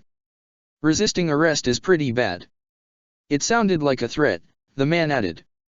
And if you do try fighting us, then you get to skip out on the refugee center part and go straight to jail. And that's much less fun for you. Korra smirked. But only if you win. Right. Well, yeah, the woman blinked, surprised. She broke into a smile. But we can call for backup if you get rowdy. As far as I can see, there's just you. So, one more time. You going to tell us your name, show us your papers, or are you going to make things difficult for all of us? Korra hummed as she clapped her hands together and cracked her knuckles. What am I going to do? Well. She opened with one of Ming's best moves, most effective against a small number of opponents. No need for crowd control here. Controlling a water tentacle had not been the easiest thing to learn. For her teacher, the water was always part of her, its movements and motions stemming from the impulses within herself. Ming had tried to open Korra's mind up to the same viewpoint, but there had always been a dissonance. The water sources Korra used were rarely right in front of her. Even when she formed limbs as her teacher could, it became easy to mix up her own with the liquid projections. Not that Ming ever tolerated that as an excuse, it was not as if her teacher relied only on her own watery limbs. Her footwork was often devastating, Korra too often focusing on the water rather than her opponent as a whole. Practice after practice had drilled the concepts and movements into Korra's mind. At least now it was second nature to funnel two whip-like tendrils from the nearby sea and ensnare both strangers' ankles. Their expressions of superiority and confidence vanished as she flicked up into the air. Korra winced as they fell. This was different to her teachers, different to the training dummies. These were real people and they were not landing on snow. The woman landed in an awkward heap on the beach some distance away, while the man smacked onto the raised area close by. He screamed in pain as he hit the ground, shouting out to his companion that his leg felt broken. The woman stumbled upright and moved away from her opponent. Korra felt a pang of guilt shoot through her but ignored it. She had won. Her first fight against an unfamiliar opponent, and she had won in moments. Korra frowned. What was the woman doing? She caught fragments of a hasty speech made into a box. The woman looked back at Korra with panicked eyes, saying something about a waterbender and backup. I've called for reinforcements, the woman yelled. And an ambulance. Her words were confusing, though the man looked relieved. He was still staring at her, his expression fearful. If nothing else, the demonstration seemed to have worked. Both strangers remained distant and wary. Korra doubted she had much to fear from the one with the broken leg. An odd, repetitive sound became audible. What was that? Korra cast around trying to reconcile the acoustics. She noticed something heading towards them accompanied by blinking lights. The woman smirked. Ah, you're for it now, she called out. We would have just detained you, but now the cops are on the way. And you ain't got any chance against them. I hope they have metal benders with them. Her words rankled, and Korra's first impulse was to stay and fight the approaching threat. No. This was not how she wanted to do things. Not after getting here. Zahir's words came to her, unwanted, but relevant. There were stronger benders in the world than her teachers. And metal bending? Gazan had never even mentioned if such a thing was possible. Everything she had learned suggested that such a thing was nigh on impossible, if there were those who could bend metal. Korra shook her head, staying too was risky. Come on, girl, she said to Naga as she leapt onto the polar bear dog's back and flicked the reins. Naga ran forward, up off the beach and away from the approaching noises. Korra turned the polar bear dog down the first opening she found and turned once more as soon as possible, moving in a rough diagonal. Even as Naga ran, Korra stared at the new sights all around her. People. People everywhere. More people that she had ever seen in her life. 30 million, she murmured. Her curiosity was almost enough to make her forget to direct Naga down the next turning. She forced herself to concentrate even as she stared at the people around her. A lot of them stared back in wonderment. Strange, loud boxy objects with people inside sped alongside her and past her. Were these the cars Asami had spoken of? The sound was like the noises Asami had made, and she could see they moved with speed. Were they always that fast? Korra let herself smile for a moment. This was the biggest step towards finding Asami since locating the research station. But there were other much less pleasant sights here. Things Asami had not mentioned. Children and adults with ragged clothes slumped at intervals, huddling out of the way of a persistent flow of people. The buildings all around them had cracks and broken windows. This was not the halcyon world that Asami's words painted all those years ago. Had it changed over time, or had it always been like this? How much had Asami's family life influenced her words? It was hard to imagine her coming from such conditions. How different might her words have been if she had originated from amongst these people? No. No, it would not do to doubt Asami. Not now. Not after coming so far, after flouting so many rules. Both Asami and the monk wanted her to come to Republic City. This could not be all there was here. But likewise she could not just ignore what she was seeing. Odd lessons, and speeches about the evils of the outside world bubbled up out of memory. It was not different enough. Korra shook her head. She would come back later. She would make sure there were no more hungry children on the streets, no one without a home. If she was to be a force for good, then this was where she would start. Her stomach growled, the gurgling accompanied by a twist in her abdomen. How long since she last ate anything? Too long. She glanced around, hoping that she had gone far enough to evade the backup. No easy way to tell. The next available turning led to a narrower path between two buildings. It felt more secluded. At least it was somewhere to pause and take stock of the situation. Korra pulled back on the reins and with nervous glances, slid from Naga's back. People and cars passed by the path, some glanced down it, staring at her for a moment as they walked, but otherwise did not react. Most just ignored her. Korra sank to the ground, keeping a messy pile of junk between her and the milling populace. The air smelled foul, her nose wrinkling at the scent. At least it helped distract from the next rumble in her stomach. Korra leaned her head back and closed her eyes. Where was the monk? His words suggested he was the reason she had been able to get here, and the statue of him in the harbor confirmed he was famous in this city. Someone must be able to tell her where to find him. The thought gave her a shiver of excitement. She was so close now, even if she had no idea where she was. Maybe she should have tried to find Asami's house. No. The size of the statue meant it would be visible from a wide area. Being able to see it was almost no help at all. The dark behind her eyes felt good, the wall uncomfortable, but she was too tired to care. The next thing she was aware of was Naga growling. Korra's eyes flew open. She had fallen asleep. There were men all around her, their leering gazes fixed on her, all smiling in an uncomfortable manner. Hey, how's about you come with us and party? The one closest to her said, his words making his companions on either side of him start laughing. No thanks, Korra replied, frowning. Her head whipped from side to side, counting how many possible opponents she had. 10. Ah, come on, another said. We'll treat you nice. We're not like the others. His voice lowered. We won't kill you after. Naga growled, and as one of the men approached she lunged for him, her jaws fastened around his wrist. The man screamed in pain, and his companions retaliated. They were all firebenders, all shooting flames straight at the polar bear dog. Korra screamed in fury as fire flew through the air.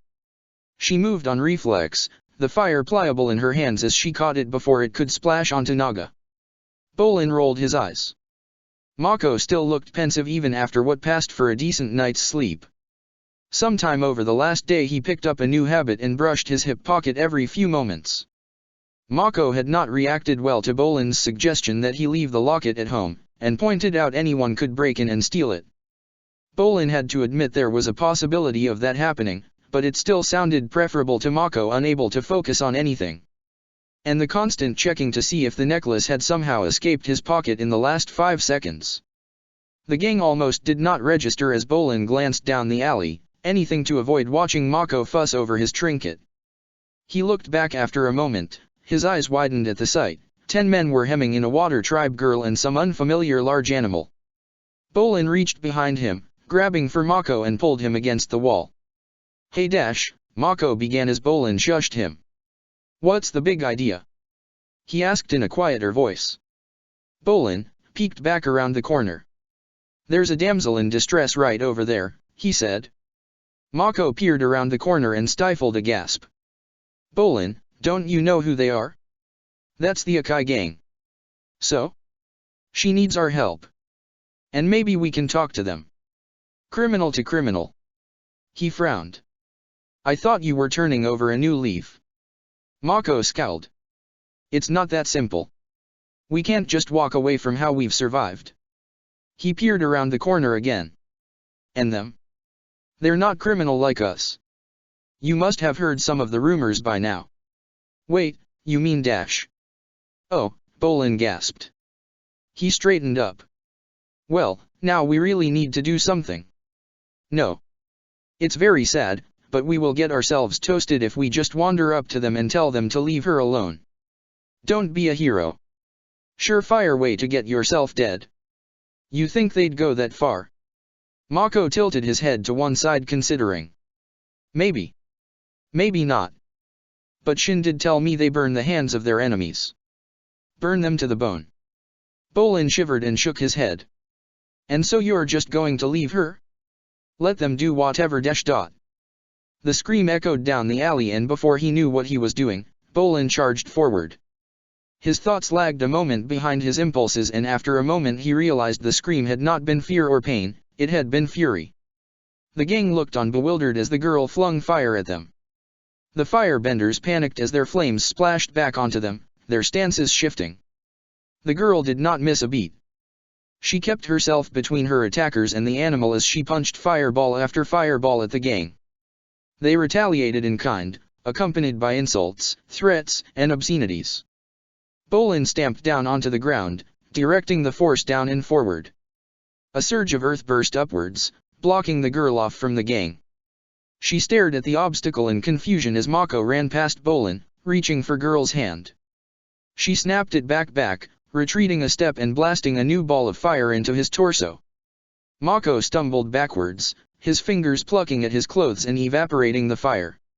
"What's the big idea?" he snapped. "We're trying to help you. I don't need your help." A gang member rounded the earth wall and the girl punched another fireball at him. He ducked back to safety. "I can handle this on my own." She was clenching her teeth as she caught another volley of fire and returned it. "Okay. You can handle yourself. But at this rate you're going to set this whole block on fire." The girl paused for a moment, her gaze flicking to him. "You want your pet to burn?" Mako asked in a quieter voice. The girl whirled around, her eyes widening as she grabbed for the flaming bag on the back of her pet. The strange animal whimpered, its head darting all around as the flames crackled around them. Bolin sent another wave of earth towards the gang. "I've never seen a pet quite like yours," he commented. The girl just stared at him. "Come on. Before they regroup, or the cops get here, or the whole place comes crashing down." Mako caught her hand and this time she let him take hold of it. He pulled and she ran with him, darting down the alley and away from the fire. Bolin hurried after them, the girl's pet keeping pace with her master. A few blocks distant, Mako let the girl's hand drop and rounded on her. "What do you think you're doing walking around this part of town on your own?" The girl blinked, her expression darkening. "And you are? What do you want with me?" She still sounded angry. Bolin moved to intervene. "Easy there, Mako. Easy. Let's all just calm down. She's probably just traumatized by the attack." He smiled as he glanced between them. "Let's give her some space. She almost got herself killed." "Or worse," Mako replied. "She is standing right here," the girl interjected, glaring at both of them. Don't ever talk about me as if I'm not here. Sorry, Bolin said, Mako apologizing a moment later. We're just concerned for you. I can take care of myself, the girl said.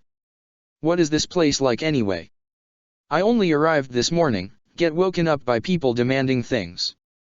Then I rest for a few moments before those firebenders show up. How do you live like this? Mako, Bolin said, elongating the O. She's new in town. She doesn't know how things are. She wouldn't be here if she knew her way around. You know. It's kinda like all the mistakes we made when we were younger. And we had mom and dad. And us being male, and dash dot. And she is going to remind you that she hates being spoken about like that, the girl snapped. Bolin winced. Is that true though? Mako asked. The girl stayed silent. You came here on your own? No one else with you? No luggage or anything? Anyone meeting you here? Anyone you're supposed to meet? The girl shifted, her posture relaxing a little. I swam here with Naga. Her hand brushed the polar bear dog's flank as she spoke. There's. She frowned. I don't have family here, but there's 2 people I need to find. She blinked, frowning again. And it's none of your business. No more questions. Mako looked frustrated. The least you could do is say thank you. Thank you for interrupting a fight I had completely under control, the girl replied with a sarcastic tone. Fine. Do it your way. But if you want an easier time here, don't use the alleys, don't wander the streets at night, and don't trust people until you know them. Okay. The girl smirked. I'll start by not trusting you. Mako growled and threw up his hands. He took a deep breath. I guess I walked into that one. But if you do want one bit of advice, go find the Sato shelters. They only admit women. They're the safest place for you to stay overnight if you don't have anywhere else. Come on, Bolin. Mako turned away but Bolin did not budge. Mako, he said, still looking at the girl. You know those shelters are the other side of the city. She's new here. How is she ever going to find them? And she's going to attract all kinds of attention dressed like that. Look, Bolin, is it? Talk to me if you want to talk to me, don't talk to him. And what do you mean dressed like that? The girl asked. Bolin flushed and gestured to her chest. There was a ragged, charred hole in her top, exposing the bandages wrapped around her torso. The girl looked down, confused. She blinked and stared back at him. So? I don't get what the problem is. I'll be fine on my own. I'll find these shelters. If they really do exist. Her voice never wavered, but she had bags under her eyes and soot coated her skin. Bolin cleared his throat. Hey, hi. She stared at him without blinking, and wow, her eyes were pretty. We. He coughed. We just wanted to help you. Voice an octave too high there. We're not bad guys, I promise. Better. You look tired. And when was the last time you ate anything? Behind him Mako sighed. Bolin dash, he began. The girl trailed off, her expression softening. So. I think food is the first order of business. Our house isn't far from here, and I don't like to brag, but I'm a pretty awesome cook. My noodles are to die for. Mako smirked. Possibly a bit of hyperbole, but they are pretty good. See? Even my brother appreciates my cooking. The girl's stomach gurgled and Bolin smiled. I think that settles the argument, he said, folding his arms. Oh. He held his hand out. I'm Bolin. Yeah, I kinda picked up on that, the girl replied, a ghost of a smile appearing as she shook his hand. Bolin felt his cheeks burn as he laughed and turned to his brother. Mako, introduce yourself. Mako mimicked Bolin's introduction and shook the girl's hand. Care to tell us your name? The girl hesitated for a moment, her eyes flicking to either side as one finger scratched at her cheek. She shook herself after a moment. I'm Korra. Something was wrong. The guards were tense in a different way to normal as Zahir passed them. They shifted their feet, their gazes avoiding his. He wasted no time with them, quickening his pace, Ming and Pi Li following in his wake. Gazan sprang to his feet at his approach, but Zahir spoke before he could open his mouth. Korra has escaped. It was not a question. Gazan scowled and nodded. No one saw her go. We're not sure how long. She didn't answer when we knocked on her door just before dawn. Zahir let out a sigh. And her pet? Gone too. We've searched the compound and the surrounding area. It's possible she just got out to explore and got waylaid. No, Zahir said, staring up at the still visible moon. No, she has escaped us. Gazan stared at him looking worried. I apologize for my negligence, he said, bowing. Zahir shook his head. It is unnecessary. No amount of apologies or punishments will alter the situation. It is problematic, but we must adapt as best we can. This was a circumstance beyond our control. There is a low muttering behind him, and a snap in the air. The guards nearby let out strangled yelps as neck-deep ice encased them. Zahir turned, raising an eyebrow at Ming. Just because you are fine with what happened, doesn't mean you should let this lot off for incompetence, she sneered. This does not help us, Ming. No, but we cannot just let them be. Punishment is necessary. And you, she glared at Gazan. You were supposed to be keeping a better eye on her. Just try it, Ming, he replied, shifting his stance, ready to retaliate. Enough, Zahir said with force. As I said, there is nothing we can do about the events that have transpired. Now we must adapt to a change in circumstance. A change in circumstance. Ming exclaimed. 14 years of babysitting the Avatar and she wanders off right before she was ready? That's what you consider a change in circumstance. You realize we've lost everything. I feel this is a collective failure, Pi Li added. She glanced at each of them in turn. We gave her too much freedom. We trusted her too easily. We should never have lowered our guard. Zahir turned to her, his hand cupping her cheek. As I said before, what is past is now past. We cannot dwell on our failings in this matter. I too bear responsibility for this outcome. My last conversation with Korra. He shook his head. We must look forward. This is not the end. As long as the Red Lotus endures, as long as the Avatar survives, we will not concede defeat. And if she should die? Ming asked. We begin again the next Avatar. But until that time we will work to locate Korra. Gazan spoke up. But she could be anywhere by now. We don't know if she found the Northern Water Tribe or reached the Fire Nation. She might have gotten as far as the Earth Kingdom or Republic City. Many possible paths. I need time to meditate. Inform the other Red Lotus members, all of them. We will find her. For now, patience, Zahir said. Easy for you to say, Ming sneered. And just what are we supposed to do in the meantime? Search again. Look for any trace, any hint of her destination or her escape route. Zahir strode away, seeking the privacy of his own chamber. What had led to Korra's actions? Was it connected to the tension in their fight before? Or was it an aspect of the Avatar they were unaware of? Had her past lives made contact? Zahir shook his head. He had been specific and cautious about what Korra had learned. She should have been unable to reach the correct mental state, or even come close to it. No.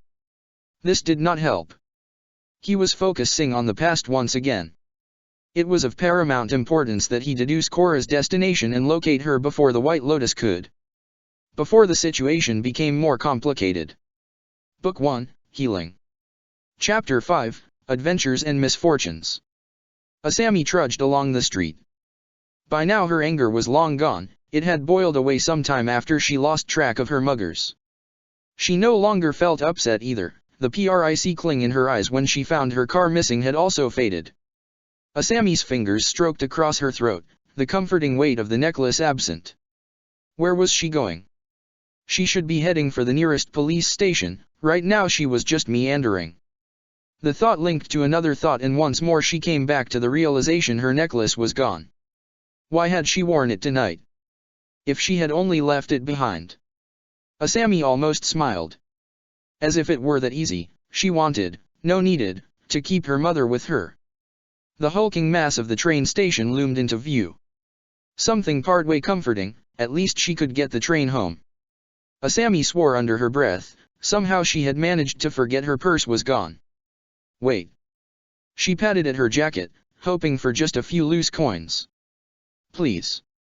Please have enough to get her across town. Not a great start, but how about the inside pocket? It was only be a short walk to her house from after that. Then she could just go to bed and worry about everything else in the morning. It was far too late or early depending on your viewpoint, better to give up and regroup later. She sifted through the coins her search turned up. Just enough. Heaving a sigh of relief, Asami strode up to the ticket teller inside the station and bought her ticket. If she had not had enough, would recognition have worked to get her a free ride? If she made clear who she was, how her family were connected with the trains and other modes of transport in the city? Perhaps. If they knew everything her family had done for the city over the years, then one lousy trip on the train without paying should be more than fair recompense. The Sato family had given so much, technological improvements, transport improvements, they even employed a good chunk of the city populace. The fact that this train system was here at all was all thanks to them. Asami closed her eyes for a moment and focused, taking a few deep breaths. Calm. No sense getting worked up over this after everything else had gone so wrong today. Asami trudged down the platform and stepped up into the nearest door. She dropped into the first seat she saw, unable to care, though it did not look as if there was anyone else on the train. At least she could have some peace and quiet. Asami stared out of the window as she waited. Most of the other tracks were empty, little call for many trains this early. 20-year-old technology still running fine. She smiled, definite room for improvements now. Not just theoretical either, she had already designed and crafted the prototypes for new rail systems. They would revolutionize the entire system. And all that stood in the way was getting the council's approval for the changeover. That and their insistence they could not budget for the projected cost. Maybe now would be a good time to convince Dad to make another bid to get on the council. Once he managed that they would be able to get new technology in place faster, drag the world further into the future and advance the city. It would be good for everyone. Republic City was already the most advanced city in the world, but there was so much more they could do, so much more they could achieve. They just needed a push. Asami sighed as the train jolted and began to move. Dwelling on this was not helping either. She cast around for something to distract herself, her gaze alighting on a nearby newspaper. Okay. Something else to think about. Ugh. The headlines were not a great start: violence across the Earth Kingdom. Poverty in towns and cities that were willing to take the refugees flooding out of the war-torn lands. At least the shelters her family provided were still available in Republic City. They had not yet ever filled to capacity, but that would only remain true for so long. And what about elsewhere? Maybe it would be an idea to suggest construction of shelters in other cities? It might be a little harder to convince father of that though, he was wary of his public image. It was easy to dictate and maintain how the shelters operated and vet the staff while in his sphere of influence. Away from the city, control would be minimal and there was every chance something could go wrong. Maybe it would be better to increase the company's donations of humanitarian aid. How much were they giving? Asami made a note to check the financial records once she was home, unsure how much of a difference it was making. Okay. Something else. Asami leafed through a few more pages, scanning across the headlines as she went. There was a piece on the meeting of the world leaders scheduled for tomorrow. Asami snorted. There had been a time when those meetings were still front-page news, and anticipated by everyone. Over time interest had soon waned and articles devoted to them grew shorter, appearing later in the pages. This one was, Asami checked, 17 pages in. It seemed like a new writer was covering the meetings, someone who had put more effort in than most. More effort seemed a mixed blessing here, there was also a distinct tabloid feel to the text. Was any of this relevant? Chief Tonrik is the current representative of the Southern Water Tribe. Originally hailing from the Northern Water Tribe, he repatriated to the Southern Water Tribe after falling in love during an official visit. Despite his successes, Tonrik's life has been marred with tragedy following the abduction of his daughter over a decade ago. While the loss of his daughter is tragic, many are uncertain of his persistent claim that she was the next incarnation of the Avatar, despite no official confirmation from the White Lotus. The ongoing strife in the Earth Kingdom has led some of Tonrik's supporters to suspect the Earth Queen's involvement in the abduction. Spokespeople for the kingdom strenuously deny the accusation. Asami realized she was staring at the words on the page, but not reading them. Her mind was back in the north, staring in amazement as a girl bent fire to keep her warm. No. She had said her parents were dead, had she not? Her mystery girl in the snow. Asami sighed. What kind of fantasy was this? There was no doubt she had met someone all those years ago, but the Avatar? So many children had gone missing from the water tribe around that time, she could have been one of those victims. Asami worried at her lip with her teeth. If mother had not died, if father had not refused to visit the research station ever again. If things had been different, would it have been possible to meet her nameless friend again? Assuming she would still have waited or even been willing to talk after Asami broke her promise. Still, it was tempting to go back. She was 18 now and father could not stop her.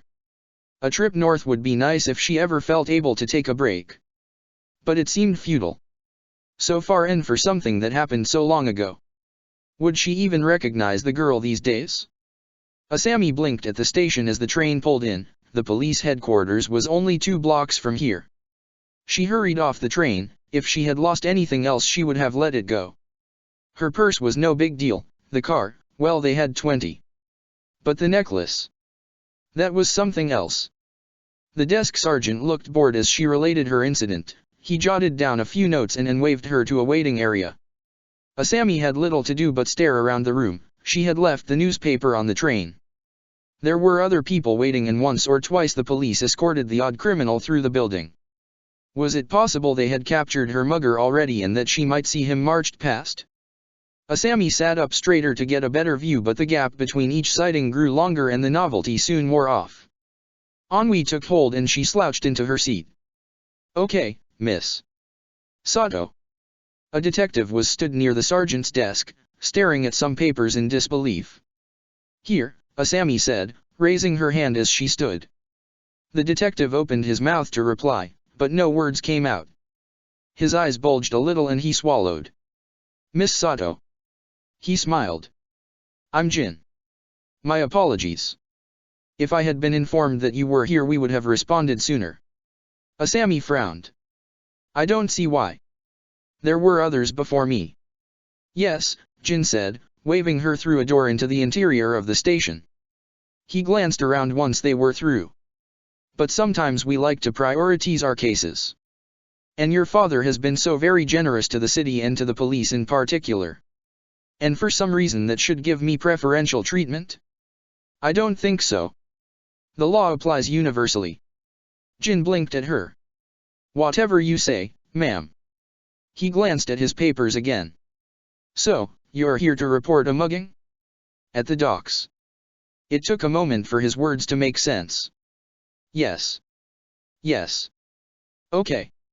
Jin gestured to a chair on one side of a desk and sat opposite. So, what can you tell me about him? Clothing, distinguishing characteristics, tall, short, how he walked and so on. Asami described her assailant, at least the one she saw the face of, as best she could. The detective nodded as he scribbled notes. Okay. I think. He stared off across the room. I think I might know who your attacker was. If you could just wait for a moment. Asami nodded and Jin darted off across the room. Her attention soon wandered. Other detectives hunched over their desks, reading, writing and talking to other people. The desk in front of Asami was far messy than any of the other desks. Jin hurried back to her, a bound, green tome tucked under one arm. He dropped it onto the desk and started paging through it. Inside were sheets and sheets of photographs, various notes, and reference numbers. Jin slowed as he leafed through the book and stopped. He turned the book around to Asami and pointed to one photo. Based on what you've told me, I think it might be this guy. Asami's breath caught in her throat. The photograph showed a young boy, maybe 12 at most, in a picture like the photos on the page around it. He stared dead ahead, rendered in stark black and white. Younger, but still recognizable. The man who had taken her necklace. Yeah, that's him. The detective nodded, turning the book back towards himself. Our perpetrator's name is Mako. As you can see, we are already aware of him. He's got some loose connections to one of the criminal gangs in the area, and we know where he lives. Jin looked up. Sorry to say this, but his lot usually fence stolen property as soon as they get it. Chances are your necklace has already been pawned. Her face must have betrayed her as he kept talking. But we can find out who he sold it to, and that's at least a step in the right direction. These type all use the same pool of contacts, so we'll be able to locate it easy enough. Thank you. Something caught Jin's attention. Ah. If you do see him again, steer clear and do not try to act on your own. Says here he's a firebender and his first conviction was for destruction of police property. Asami blinked. I hope no one was injured, she replied, feeling worried. The detective shook his head. Nah. Just melted the wheels on a few patrol cars. Nothing serious. He grinned as he spoke, but his face soon became serious. But he was only 12, and given his escalation of criminal behavior, it's worth remembering he has a potentially lethal ability. So, Miss Sato, Jin said as he snapped the book shut. We have your contact details and we know just who we're looking for. We'll be in touch as soon as we find anything. Thank you, Asami said, getting to her feet. She turned to leave, paused, and turned back to him. What's going to happen to him? I mean, if you catch him. Mako. Jin studied her. Revenge is frowned upon by the law, so we're not going to rough him up or anything. No, Asami said as fast as she could. I'm not interested in that. Just, what are you going to do? Jin frowned. Well, given his prior arrests up to this point. A lot depends on how he reacts when we get a hold of him. He's dirt poor as far as we know, so finding him is pointless. He might see a little jail time though. A waste. Asami murmured. What was that? He asked. Asami shook her head. Nothing. Just. It's a little hard to feel so angry at him if he needs the money. Jin looked incredulous. As you implied before, the law applies equally. He broke it by mugging you and his punishment will reflect that. I suggest you go home and try and put the day behind you. We'll be in touch as soon as we hear anything. Thank you, Asami said. Asami clenched her teeth as she turned her key in the kitchen door. She moved as slow as she could, the click of the lock disengaging like a crack of thunder in the pre-dawn quiet. She paused, holding the door shut, listening for any movements inside. At least entering the house this way would reduce the chance of a servant noticing and informing her father. She just needed to get to her room undetected and then she could go to bed. Nothing else mattered right now. If anyone tried disturbed her, she was going to claim she felt under the weather. Her arms felt like lead and her eyelids were heavy. Any trace of adrenaline had long since drained from her system, now all she felt was frustration and exhaustion. Still no sounds from inside. Good. Asami pushed the door open, holding her breath as she eased it into place and relocked the door. She allowed herself a smile. So far, so good. Not far to go now. Asami stepped into the kitchen. And where have you been?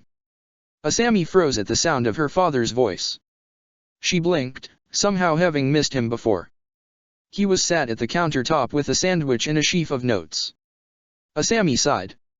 And good morning to you too, father. Don't give me that.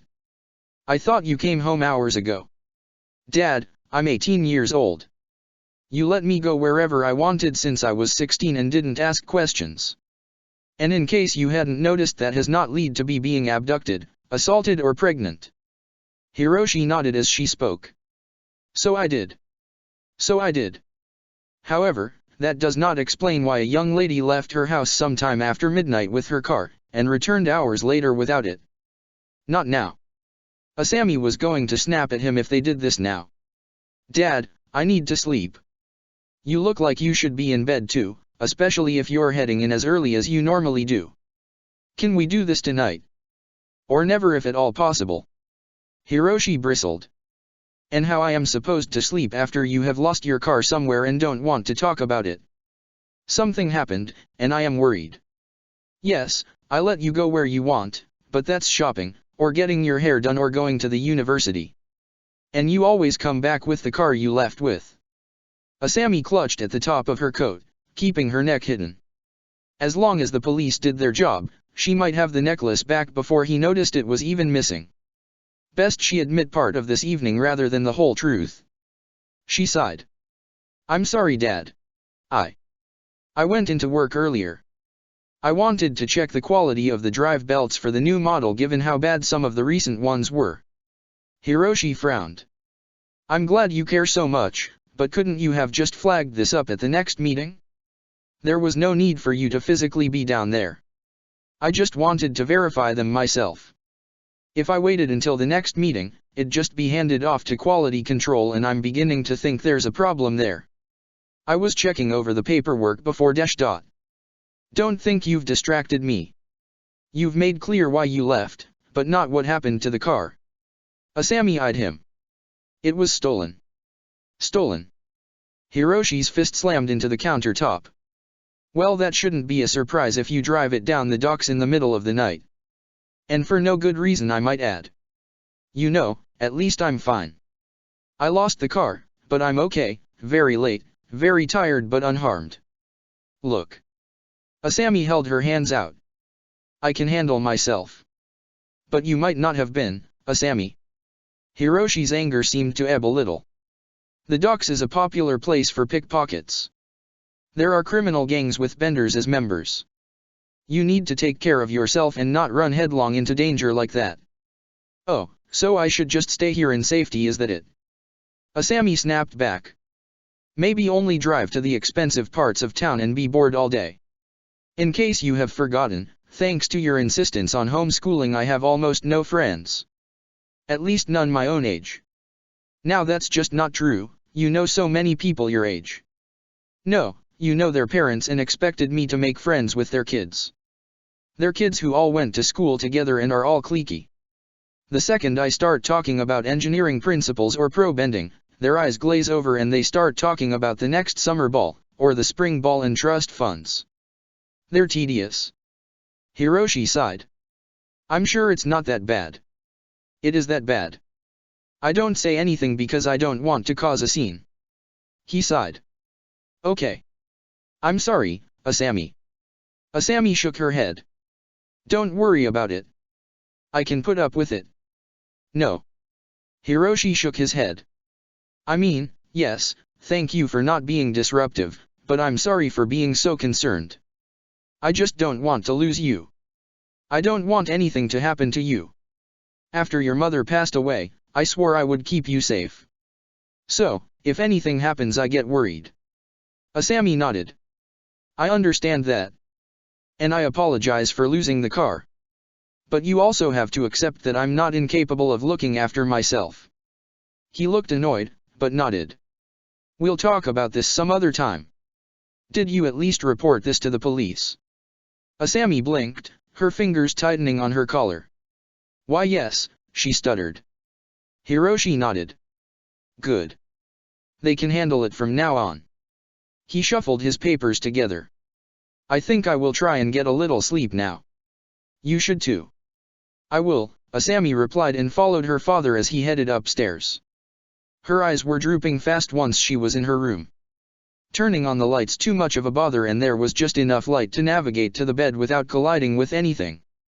Asami kicked her boots off, flung her coat at a chair and flopped onto the bed, squirming a little to get comfortable. She lay there for long minutes, waiting for sleep to overtake her. So tired and now unable to sleep. She sighed and shut her eyes, waiting it out. Korra eyed the brothers' home. They had passed by hundreds of similar shacks as they wound through the back alleys and side streets. Here they were no cars, just a chorus of coughs, shouts, and moans. People looked at them as they passed, losing interest a second later. How could Bolin and Mako just stroll past all these people like this? It hurt every time she passed someone, but it had become clear why they could just walk on by. They would need to help everyone. And that would take an astonishing amount of time. Best to have food first, return or at least begin when her stomach was not gnawing at her insides. Another item for her list of things to do in Republic City. The brothers' home sat between two larger buildings, forced up against a vine-covered tree. She knew what trees were, at least in an abstract sense. The descriptions and images in the few books her teachers ever allowed her did not compare to the huge trunk that jutted out of the ground. This was the first tree she had seen in person, the first she had seen while in the city. "Our home," Bolin said with a smile, and bowed, gesturing towards the door. "I'm afraid Naga will have to wait out here. Don't think she'll fit, sorry." The polar bear dog barked and settled herself onto the ground. Korra took Bolin's invitation and pushed the door open. Something red shot towards her. There was the impression of a clawed grip for a moment and a pressure on her shoulder as something moved past her. "Pabu," Bolin exclaimed. Korra turned. A fire ferret was clambering across Bolin's shoulders. It nuzzled against his face and stared at her. "Korra, meet Pabu." "Pabu, this is our new friend, Korra, and her friend Naga." Pabu made a quiet noise and jumped towards Korra. He landed on her shoulder and sniffed at her face. Korra watched out of the corner of her eye as the fire ferret began nuzzling her. "I think he likes me." "Looks like it," Mako said, pushing Bolin forward and closing the door behind him. Korra looked around the shack. The interior was all one room, the majority of items the brothers owned stacked in a pile in the far corner. Mats covered most of the floor, a few patches of grass and mud visible at the edges. One corner held a tiny stove, while the other had a framed photograph. "And this is our humble abode," Bolin said as he rummaged in the pile, Pabu launching himself back onto his owner. "Okay, where are they?" "I know you're here somewhere," he murmured under his breath. "Ah." He pulled a green shirt and brown pants out of the pile. "For you." Korra blinked. "Ah, thank you. I think it would be better if you weren't going around with half-burnt clothes on. So, me and Mako are going to wait outside while you change." Bolin grabbed Mako's arm and pushed him out the door. Korra smiled. At least some people in the city cared. She slipped her ruined top off, checking her bandages were still okay. Her new clothes were baggy, but at least they did not hamper her movements. They would do for now, until she could find something better. Korra opened the door. Both Mako and Bolin were looking away from the door. She smiled. "I think you can come back in now," she said. "Hey, you look great. And now you really have the element of surprise," Bolin said as he entered. He sat cross-legged on the matting. "What do you mean? You're dressed like you're from the Earth Kingdom, you look like you're from one of the water tribes, and on top of all that you're a firebender." "Oh." Bolin turned and rummaged in the pile again and withdrew a hat. "Here you go." "Thanks," Korra said, staring at the hat. She scooped her ponytail into it and pulled it down onto her head. She glanced at the other two. Bolin was still beaming, while Mako seemed suspicious. Me being able to firebend doesn't seem to surprise you." "I didn't expect that." Bolin clasped his hand over his mouth. "Oh. I'm sorry. We just assumed you were from the water tribe. You know, 'cause of your clothing and your skin and stuff." His eyes widened. "But we know what that's like. I mean, our parents were from the Earth Kingdom and the Fire Nation." "Ah," Korra said, smiling. "That explains that." Her stomach gurgled. "Food," Bolin exclaimed, and shuffled on his knees to the opposite corner and the tiny stove. "Mako, if you would be so kind." Mako sighed and flicked his finger. The stove caught light as Bolin emptied a jug of water into a pan. "Sorry, got distracted. Still, it's best not to assume anything about people from how they look. We know this one girl, right Mako?" "You know, Sira." Mako grunted in confirmation. "Well, she has green eyes and she's a waterbender. But what really confuses people is..." Bolin stared up at the ceiling, counting on his fingers as he spoke. "Her mother is half water tribe and half fire nation. And a non-bender. Meanwhile, her father's from the Earth Kingdom and a pretty decent earthbender. And their kid is a waterbender. Pretty crazy, huh?" He fished in a nearby box and retrieved a few silvery packets. Slicing them open, he dropped some pale blocks into the pan in front of him. And she says her sister is a firebender, and get this, she can lightning bend. That is unusual, Korra admitted. How prevalent was that kind of family history? Not so much the intermarriages, but bending children coming from that kind of parentage. Was it a contributing factor to her own powers? Well, if Zahir was telling the truth, the Air Nation had been dead for too long, but could her lineage have included all 4 tribes at some point? Was that then a possible sign of who the Avatar might be? Could someone, if they were patient, sit down and figure it out? Solve the riddle of ages and identify the probable avatars before they were even born? Her stomach rumbled as the smell of cooking noodles reached her. Korra's mouth watered and Bolin chuckled. Okay, so here are my world-famous, home-cooked noodles. He passed a cracked bowl to her along with some chopsticks. And here's some for Mako. Thanks, Mako said, sounding distracted as he took the bowl. And I'll have what's left, Bolin said, shuffling back. He had the pan balanced on a rag in his lap. Come on, eat up, while they're still hot, he said, watching Korra. Her gaze flicked to Mako, who started eating with a sigh. She stirred the noodles around for a moment, and, unable to wait another second, began eating. They were good. So good. She ate faster, slurping the noodles off the chopsticks as fast as she could. See? Bolin said. Great noodles. Korra nodded as she ate. Ah, this is nice. We don't often get company here, do we, Mako? No, he murmured, gazing at the floor. A chill swept through her. It was clear that these two had little money, and even less food. What Bolin had just cooked, was that one meal or several? How much had she deprived them of by accepting their charity? What were the clothes she now wore intended for? I'm getting full, she said, her stomach straining for more food. She held the bowl out to Bolin. You can have the rest.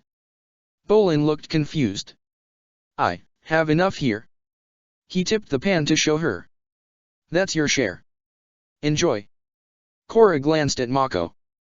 He was scowling and mouthed eat, and with a slight tremble, she resumed eating. Just have this meal and then she will leave them in peace. Once she sorted things, she could bring the clothes back. And get them as many noodles as they could eat. There was the ghost of an image, of Bolin leaning over a kitchen counter, looking happy as he held out a huge bowl of noodles to a smiling customer. Would he like that? Owning his own noodle shop or something. The noodles are tasty. Naga growled a moment before a knock on the door made them jump. Korra rechecked the interior of the shack, looking for somewhere to hide. Her new clothes feel like a woeful disguise, she was still far too recognizable. No, this could not be the Red Lotus, not yet. Bolin looked nervous, Mako pensive but resigned. With a sigh he put his bowl down and opened the door. A group of men peered in. Ah, Mako. You are home. We have a job, the first said, his gaze flicking to Korra, his eyes narrowing. If you're interested. Usual rates, plus a bonus if things go smoothly. Mako's hands clenched tight for a moment. Sure, he replied. Hey, can I come too? Bolin asked, getting to his feet. Mako shook his head. No. You stay here and look after her. He sounded annoyed. Something dragged his gaze downwards. Wait a minute, he said to the man outside and closed the door. Stooping by the pile, Mako fished something out of his pocket and pried a section of wood away from the wall. He pushed whatever he was holding into the hollow behind and smoothed the wall back down. Bolin, I'm leaving it behind this time. It better still be there later. I'll be home as soon as I can. The door banged shut behind him, Korra and Bolin sitting in silence as Mako's footsteps faded away. Sorry, Korra began after a long moment. Sorry for eating your food, and being so suspicious of both of you, and for taking your clothes, and shouting and. Bolin blinked. No need to apologize. You didn't make us do anything we didn't want to. And like Mako said, being suspicious is a good thing in the city. You just have to give people a little trust to start off with, and if they don't betray you before you know it, you're friends. Friends. Korra breathed. She had only ever thought she had one. Was she really gaining two more? You know, Bolin said, leaning back on his hands. You're a lot like Mako, and he's a lot nicer when you get to know him. If he'd let me. He will. He's just distracted at the moment. Something happened recently and he's not his usual self. Bolin leaned a little closer. Between you and me, I think he's in love. Korra smiled. That would explain a few things. Wouldn't it just? Bolin said, laughing. Hey, Korra. Yes, Bolin. Mind if I ask something? Sure, I guess. Bolin's fingers twitched. You don't have to answer anything you don't want to, and this is without any pressure, but I am curious. Korra smiled, even though her back tensed. It's okay. Ask away. Okay. So, why did you come to Republic City? Korra relaxed, leaning back until her back touched the shack wall. Like I said before, I came here to find some people. Bolin looked at her, unsatisfied with the answer. How about you and Mako? She asked. Did you come here, or were you born here? Oh. No, we were born here. Our parents met here though. Are they still here? Her expression froze as Bolin's face fell. No. They dash dot. You know, you don't have to tell me anything you don't want to either. Thanks, Bolin said. But, it's okay. I'm used to it. They passed away. Things got nasty with one of the gangs and Korra did not know what to say. Bolin continued. Ever since, me and Mako have been living on the streets. His expression brightened. Until we built this place, he said, patting the wall. I'm sorry, Korra said, putting her hand on his knee. Bolin twitched, his face reddening as he stared at her hand. It's okay, he said, his voice a little high. Me and Mako, we're over it now. It happened ages ago, and hey, at least we still have each other. Korra leaned back. These two brothers were so much like her, no parents. No other family. But she had still been luckier, the Red Lotus had fed, clothed, and sheltered her. Bolin and Mako coped on their own. Bolin glanced at her. So, you kinda didn't answer the question before. Just who are you dash dot? There was movement at the window, a new stranger peered in. Hey Bolin, he said in a loud voice. Has Mako gone off to give you and your lady friend some time alone? You should draw the curtains first. Unless you're into that kind of thing. Korra met the stranger's gaze. It was far too reminiscent of the gang she fought. Bolin scowled and opened the door, shutting Korra in on her own, though the thin walls did little to dampen the sound. Hi, Yang, he said in a weary voice. Mako's on another job. Not sure when he'll be back, but I can tell him you were after him. No to worry Bolin. Actually, today is your lucky day. We need an awesome earthbender, not a one-trick firebender. Me? What do you need me for? Some good friends of ours need a hand speeding up the immigration process. If you know what I mean. Yang sighed. Too bad your brother ain't here to give you permission. Mako doesn't need to give me permission. I make my own decisions. And what have you decided about this? I want to help. When do we start? The stranger laughed. Excellent, excellent. You'll go far with that attitude Bolin. Listen, the job's tomorrow morning. Meet us at the statue of Lord Zuko just before dawn. You do well, and there's big money for you. I'll even give you a bit extra so you can take your new lady friend on a fancy date. His voice dropped lower, but remained audible. You could even get a hotel for the night, just the two of you. There was a scuffle. Hey, whoa. Have it your way. Just be there tomorrow. See ya, Bolin. Bolin looked flushed when he sat back down again. Sorry about that. It's okay, Korra said. What were they asking you to do? Bolin sighed. They want me to get some immigrants into the city unofficially. Not completely sure, but it might mean they want me to dig a tunnel. Korra frowned. Will that help? Bolin nodded. It'll let them skip all the normal paperwork and waiting around to do things the official way. And it's very possible that these people wouldn't be able to get in like that. I mean, the other fast way is to bribe the officials. That's kinda illegal. Bolin glanced at the floor. Actually so's what they want me to do. But if they don't have enough money they get kept waiting for ages in this camp outside the city. And you keep hearing these horror stories about how bad the food is, how sick all the people waiting are. So, I want to help. They deserve a shot just like everyone else. I want to help too. Bolin shook his head. It'll be dangerous. Korra sighed. Not this again. You saw me firebend, right? I can take care of myself. And she grinned. I had to defend myself against two people I think were officials this morning. They didn't like me not doing things the official way either. So I had to show them I could take care of myself. She punched her fist out in front of her.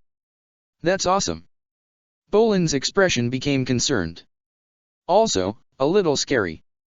Hope you didn't cook them too badly. Her stomach lurched. While the essence of her story was true, it omitted her use of water bending to defeat the pair. As far as those two knew she was a waterbender. As far as Bolin knew she was a firebender. And to anyone who saw her on the street, they would think she was an earthbender now. No one should suspect or even consider that she was the Avatar. Once she found the monk in Asami, maybe then she could reveal herself. Had Asami guessed all those years ago? Korra had not been subtle about her manipulation of more than one element. So why had the invading forces determined to destroy her never materialized? Because of moving the base? Or had Asami never told anyone? Or did they not exist in the first place? Too many questions, all hinging on finding one person for the answer. She bit her lip. Could she trust Bolin to stay quiet if she admitted what she was? Wait. What if there was a reward for news or delivering the Avatar? The brothers had nothing, and she had not known them long enough to know if they would turn her over for an escape from this life. It would be best to maintain the pretense of being a firebender. For now. Best not to involve others in events, if Zahir's words were true. Bolin, let me do this, to say thank you for everything. Doesn't feel like a good idea to me, he said, frowning. I mean, you're new in town, and even newer to how things work around here. Bolin, she cut him off. I am coming with you at dawn, whether you like it or not. And don't think you can get past Naga without waking her up. Bolin's eyes flicked to the door and he gulped. Okay, he said, his voice resigned. Suppose it can't hurt to have another firebender on hand in case anything goes wrong. Thank you. Bolin stretched. Well. If we're getting up at dawn, we should probably think about sleep now. He padded across to the pile and pulled a small, and grubby sheet out. You can have the sheet in the bedroom. Bedroom. Korra blinked. That mat, Bolin pointed at the mat nearest the stove. Thank you. Wait, she said as Bolin settled against the tree trunk. Is this the only blanket? Yeah. Korra held it out to him. Then you should take it. I'll sleep outside with Naga. No, Bolin protested, holding up his hands. Republic City and Earth Kingdom custom is to treat your guests well. So tonight you get the blanket. I'll stay over here and you can feel free to punch me if I get any closer. Korra frowned. Are you likely to? Bolin blinked. No. Good. I don't really want to punch you. I don't want you to either. It's just, well, when men and women share the... I mean, if they sleep in the same room over a certain age. No, I just thought. His gaze flicked from her to the ground in quick succession. Pabya padded along his leg and nestled into his shirt. Are you hinting I should give up now? He asked the fire ferret who squeaked in response. Good plan. Korra smiled and lay down, pulling the blanket over as much of her as she could. She did not feel tired, but as she closed her eyes, exhaustion settled over her. Korra. Yes, Bolin. It's nice to meet you, Korra. Good night. His breathing deepened to a snore a moment later. Korra smiled. Nice to meet you too. Bolin blinked awake and shivered. It was freezing inside the shack. He delved into his jacket, withdrawing the cracked and battered watch. Prying the cover open, he tilted it until he found a usable light source. At least it had kept good time ever since he stole it, his first successful pickpocket. Time to get moving. Bolin slipped the watch back into his inside pocket and rested a moment longer, enjoying Pabu's warmth. No, he had to get moving. If he delayed much longer he was going to miss the meet-up. He winced a little as he sat, up his joints stiff and cracking as he moved. Korra was still dozing nearby, at least she had not tried to flee during the night.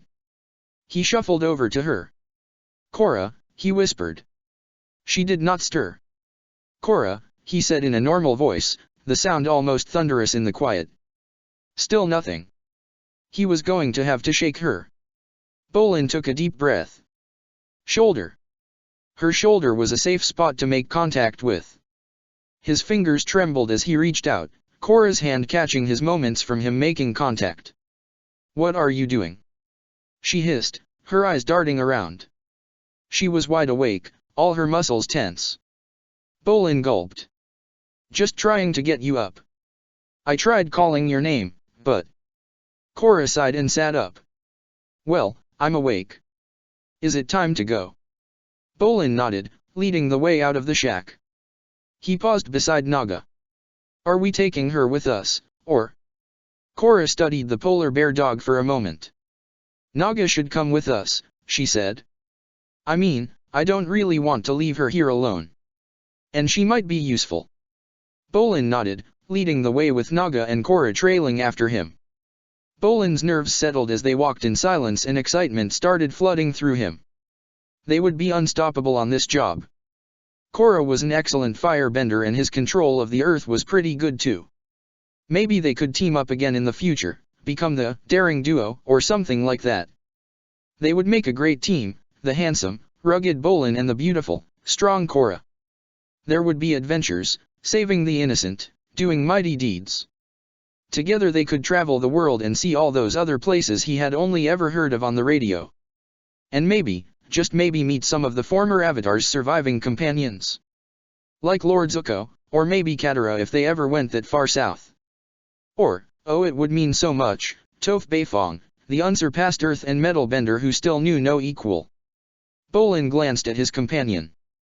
In the radio serials, in these kinds of stories, the lead always wound up getting together with his companion. And Korra was so beautiful. If they did adventure together, was there the possibility of something between them? Ah, but then there would always be the messy relationship stuff where the leading lady would look like she had eyes for someone else. And the leading man would misinterpret things and there would be falling outs and people not talking to each other. Those were the most frustrating parts. And always a little confusing. If only they talked to each other and not assumed things, something so many characters never seemed to understand. Bolin made a mental note to be as honest and open as possible with Korra. He had been staring at Lord Zuko's statue for a few minutes now without realizing. They were almost there. With a twinge, fear coiled inside him.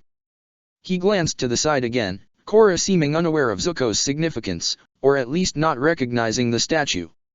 She looked all around her, curious about everything. Why had he let her come along? Every other time he had a job like this, not only had it been with Mako, but he also knew, more or less, what he was getting into. Korra had been in the city less than, 2 days? She had no idea of the risks entailed or the situation. How could he have put her in danger like this? Okay. There was still time to back out, still time to just turn around and head back home, say no more about it. Hey, sorry Yang, guess I overslept and all. I'll help you next. Bolin noticed Yang and Li leaning against the base of the statue. Too late now. He swallowed. Okay. He could do this. Not just going to be Mako's little brother his whole life. And it would all be fine. Get the mission done without getting caught and without anything happening to Korra. Yang smiled as he, Korra and Naga approached. Bolin, glad you could make it. Yang. Highly, he replied. Korra had drawn Yang's attention. Bolin, while I understand the impulse, if you have a gorgeous girlfriend then, of course, you want to boast about it to your friends, you do understand this is not a dance? This is not a date. Send your woman home. His eyes narrowed. Girlfriend. Korra echoed. Bolin's heart sank. No. Early days. They had only just met, and love at first sight only happened on the radio. Or in plays. Or books, or... No, no, no, Bolin said, waving his hands. We're not like that. His face was burning again. Korra's just a friend. Who is, Adesh. Bolin glanced at her, his gaze running across her body. Stop, stop, stop.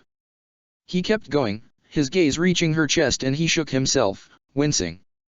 Concentrate on Yang. A friend, he yelped. A friend who happens to be a girl. The quiet afterward spooked him. A girl, friend. See? It's different. He took a deep breath, trying to assume a sterner expression. She wants to help out. He caught the glare and spoke before Korra could interrupt. You did say you wanted to help, didn't you, Korra? Korra paused, her mouth snapping shut, and she turned to Yang. I convinced Bolin to bring me along. Yang eyed her. And just what can you do? You look like a waterbender. I don't really need one of them. Not with the plan.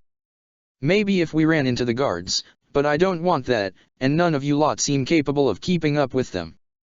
Just as well I'm not a waterbender then, Korra replied, bringing her hands close together and filling the space with fire. I think I can be useful in other ways. She looked amused as Yang gawked at her and the flaming sphere she held. The light made her skin glow, and Bolin needed to stop staring at her right now. Her skin was glowing in the flickering light. The fire. It's beautiful, Bolin breathed. He wrenched his gaze from the flames to smirk at Yang and Li. That is hot, Li commented, still staring. Yang, we gotta take her with us. With her help we can get through the fence in no time. He leaned to one side, looking past her. The polar bear dog come with you? Korra nodded. Cool, cool. We can use it too. Korra winced, but both Li and Yang had already turned away, waving the other two forward. Just outside the park a covered truck sat waiting. Lin and Yang clambered into the front, sending Bolin and Korra around to the rear. Korra paused at the open back, staring at the vehicle. Korra. Bolin asked. Are you okay? Yes. She said, staring at the truck. She smiled, something about it amusing her. Odd. She hopped up into the back, Naga scrambling after her, followed by Bolin. Korra stayed quiet as they drove through the almost silent city streets, the quiet getting to Bolin. He tried to think of something to say to her, but his thoughts were a mess. It did not seem to matter, Korra was content to stare out the back of the truck, and all too soon they reached their destination, the docks. Rest of the ways by boat, Li commented. Come on, he added as Korra looked around this new location in fascination. We gotta get this over with before dawn. She nodded, still distracted, and shuffled onto the boat with the others. Nerves seemed to instill silence on the boat as it wound its way up the river. The banks drew closer together as they sailed, the trees growing taller and denser, cutting out more and more of the starlight. Bolin could not see any markers or landmarks, but Yang directed the boat towards what seemed like a regular stopping point. Away from the city the silence seemed louder. Even breathing sounded like the distant rumble of thunder as they set off. The forest was alive around them. Several entities moved in the undergrowth, emitting strange chirps and calls. Dry leaves and twigs crunched beneath their boots. Bolin winced at every noise, certain each time that someone was swooping down to arrest them. And if they did, he would have failed in every conceivable way. But no one came, the moment persisting, and Bolin relaxed a little, though still waited for disaster. Yang slipped his watch out of his pocket and checked the time. The trees began thinning out, and ahead Bolin caught sight of the fence. It was almost 2 stories high and formed from thick, woven strands of metal. Heaped piles of rocks lay stacked against the perimeter. From the angle of the ground below the fence, the pile would collapse and the noise would be audible in the still air. A group of people sat on the ground beyond the barrier. They soon noticed Li and Yang's arrival and grabbed at their belongings. Yang waved Bolin and Korra to a halt just inside the tree line. Okay. In 10 minutes time the guards'll change over. We gotta get this done now, and be gone before they notice anything. He turned to Bolin. Bolin, see the rock pile? He nodded. Okay, I want you to get 2 of those big rocks over here. Big enough that 2 people can stand on them.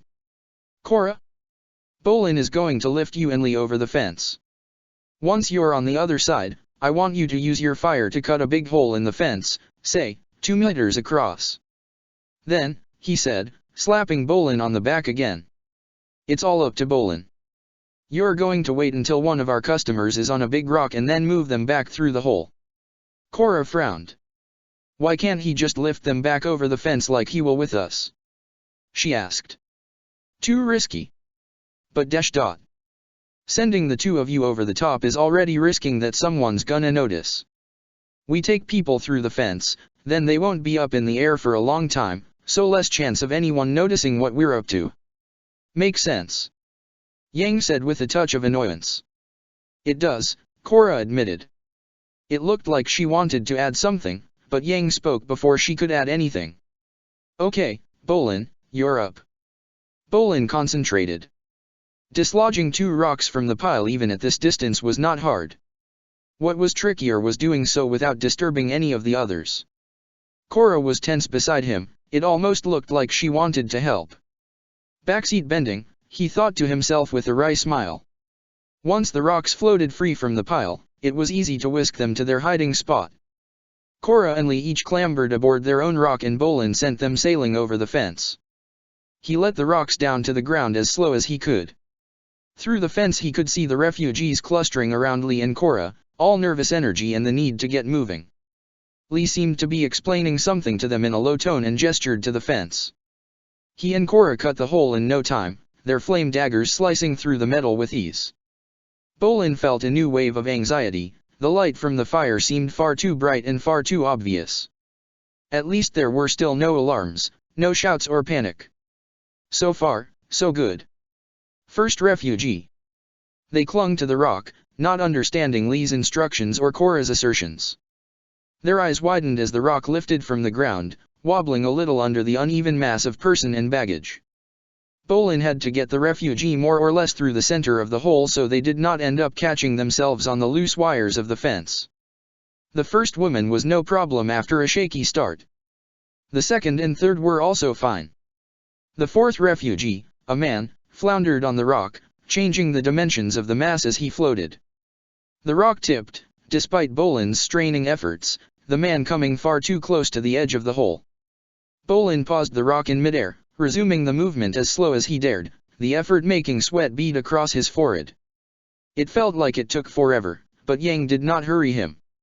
He kept glancing between his watch and along the line of the fence as he tied the refugees' bags to Naga's back. How much time could Bolin have left? Far too little. But it was over before he knew it. It was such a relief to get the last refugee through. He trusted both Li and Korra to cling to the rock without him needing to be too careful. They sped through the air and Bolin let himself relax. All right, he whispered in a hoarse voice, high-fiving one of the refugees who grinned back at him. Yang cleared his throat. Okay, listen up all of you. This isn't a charity. We need payment, first for getting you on this side of the fence. Then you need to pay the fee for river transport and overground transit. So, you know what you agreed to when coming here and now's the time to pay up. He unfurled a large sack as he spoke and held it open. Bolin glanced around, wondering if the sky was lighter over there. Can we not do this later? Like when we're not right next to the scene of our crime. Yang glanced at him, as Li held his hand out to each refugee in turn and tossed the money into the sack. What? What if they decide to jump in the river and swim the rest of the way? No, not taking that risk. They pay now or they don't get out of this forest. In fact, if they don't pay, you are going to dump back on the other side of that hole and let them worry about getting back through. This has all been about money. Korra said in a slow voice, frowning. She was looking less and less happy as Lee added handful after handful of money into the sack. Bolin felt a pang of guilt. The refugees looked poor, dirty, disheveled and hungry. How much were they giving away here? How much would they have by the time they reached the built-up areas of Republic City? And what then? Destined to flee here only to wind up as beggars on the street until the police rounded them up and deported them? What? You're not doing this for money. Yang was grinning at Korra. Listen, we're taking a serious risk doing this. If we get caught, well, we're looking at a long jail time. We gotta get something for sticking our necks out like this. You want to do this out of charity, fine. We'll divvy your cut up amongst the rest of us. Korra opened her mouth to respond, but Lee interrupted. Do that later. We can't have too long left. Yang pulled out his watch and swore under his breath. Okay. All of you, this way. He slipped back through the forest, the refugees following behind him. Korra, Bolin began as she strode past him. Not now, she muttered, not even looking at him. Bolin sighed and trailed after her. So much for his daydreams now. There was a muffled curse from up ahead, accompanied by wails of despair. 3 waterbenders stared at the group, their badger hounds close by. A movement caught Bolin's eye beyond them, the boat was beginning to drift back down the river. Surprise, smugglers, the leader said with a smirk. Li and Yang held a whispered conference as Korra strode forward. I can take care of these guys for you, Korra said, cracking her knuckles. Not on your own, Bolin added, standing beside her. She glanced at him, but said nothing. Yang, you get the boat, Li said, not taking his eyes from the waterbenders, still holding the sack in one hand. Yang darted down the bank, all 3 benders moving to intercept, water whipping from the river in a blur of motion. The attacks slammed into a wall of rock. Bolin let out a sigh of relief as he caught sight of Yang further down the bank, still running. Before the waterbenders could move, Korra and Lee started punching fireballs towards them. The badger hounds surged forward. Korra whistled as she threw another gout of flame. Naga lumbered past the group with a bark, smacking one of the badger hounds to the side. It fell limp to the ground, its companion settling over it, snarling at Naga. Water and fire filled the air. Bolin pulled up columns of earth, while Korra kept herself between them and the refugees. Yang yelled he had the boat from further down the bank. Okay, let's get moving, Lee called. The 3 of them forced the waterbenders closer to the bank. It should have given them ammunition, but Bolin was pulling earth up from the depths of the river as fast as he could, pushing the water back. Korra continued to hurl fireballs. With a surge, she caught one guard with a blast of heated air, sending him sailing up into the tree-line. His uniform was soon entangled in the branches, his arms pinned. 1 down. 2 to go. Korra, Bolin, and Lee retreated along the bank, letting the waterbenders push them back, away from the fence and towards the boat. The migrants did not need any more prompting, hurrying down the bank and into the boat as fast as they could. Lee glanced back as Yang yelled they needed to leave soon. Hold them off for a bit longer, he said to the other 2 as he turned and sprinted away. This was it, the adventuring duo, working in tandem like this, keeping 2 powerful waterbenders at bay. This was going to make such a good story. Bolin glanced back. The boat was pushing away from the bank as Lee leapt onto it. Hey, Bolin called. You can't just leave us here like this. No honor among thieves, one of the guards said with a wicked grin. The waterbenders' charge became more energetic, the river water still too abundant. Korra did not even seem fazed, her superheated flames cut through the guards' water whips with ease. Korra moved like lightning. Now was not the time to get distracted. Wait. One of the guards was putting a lot less effort into his attacks, he was pooling a huge surge of water around his feet. Korra, look out, Bolin yelled, putting everything he had into pulling up a new barrier. The water tore through it as if it were paper and slammed into his face. It was like the hardest punch he had ever endured, the one that had left him sobbing and unable to breathe. Mako had been there to comfort him and help him get through it back then. But this was worse. Unlike the punch, the blow was a persistent force that never seemed to end. The force of it knocked him backwards. Breath. Need to breath. Water. Too much water. Need to find air.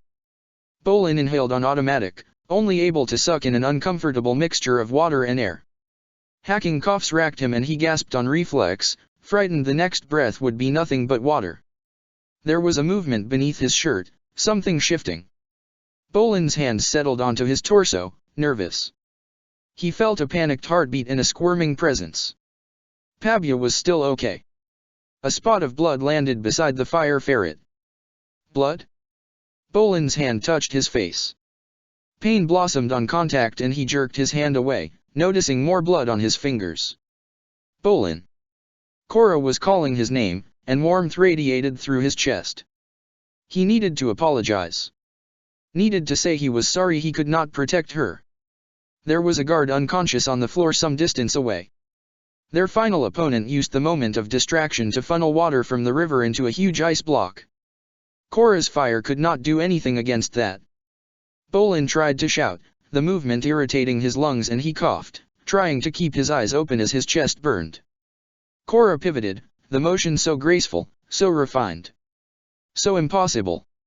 For a moment it seemed like the ice was going to hit her, but in the next she was somehow beneath it, the block whistling over her head. It was far too close and the block tore her head away, her ponytail spilling out.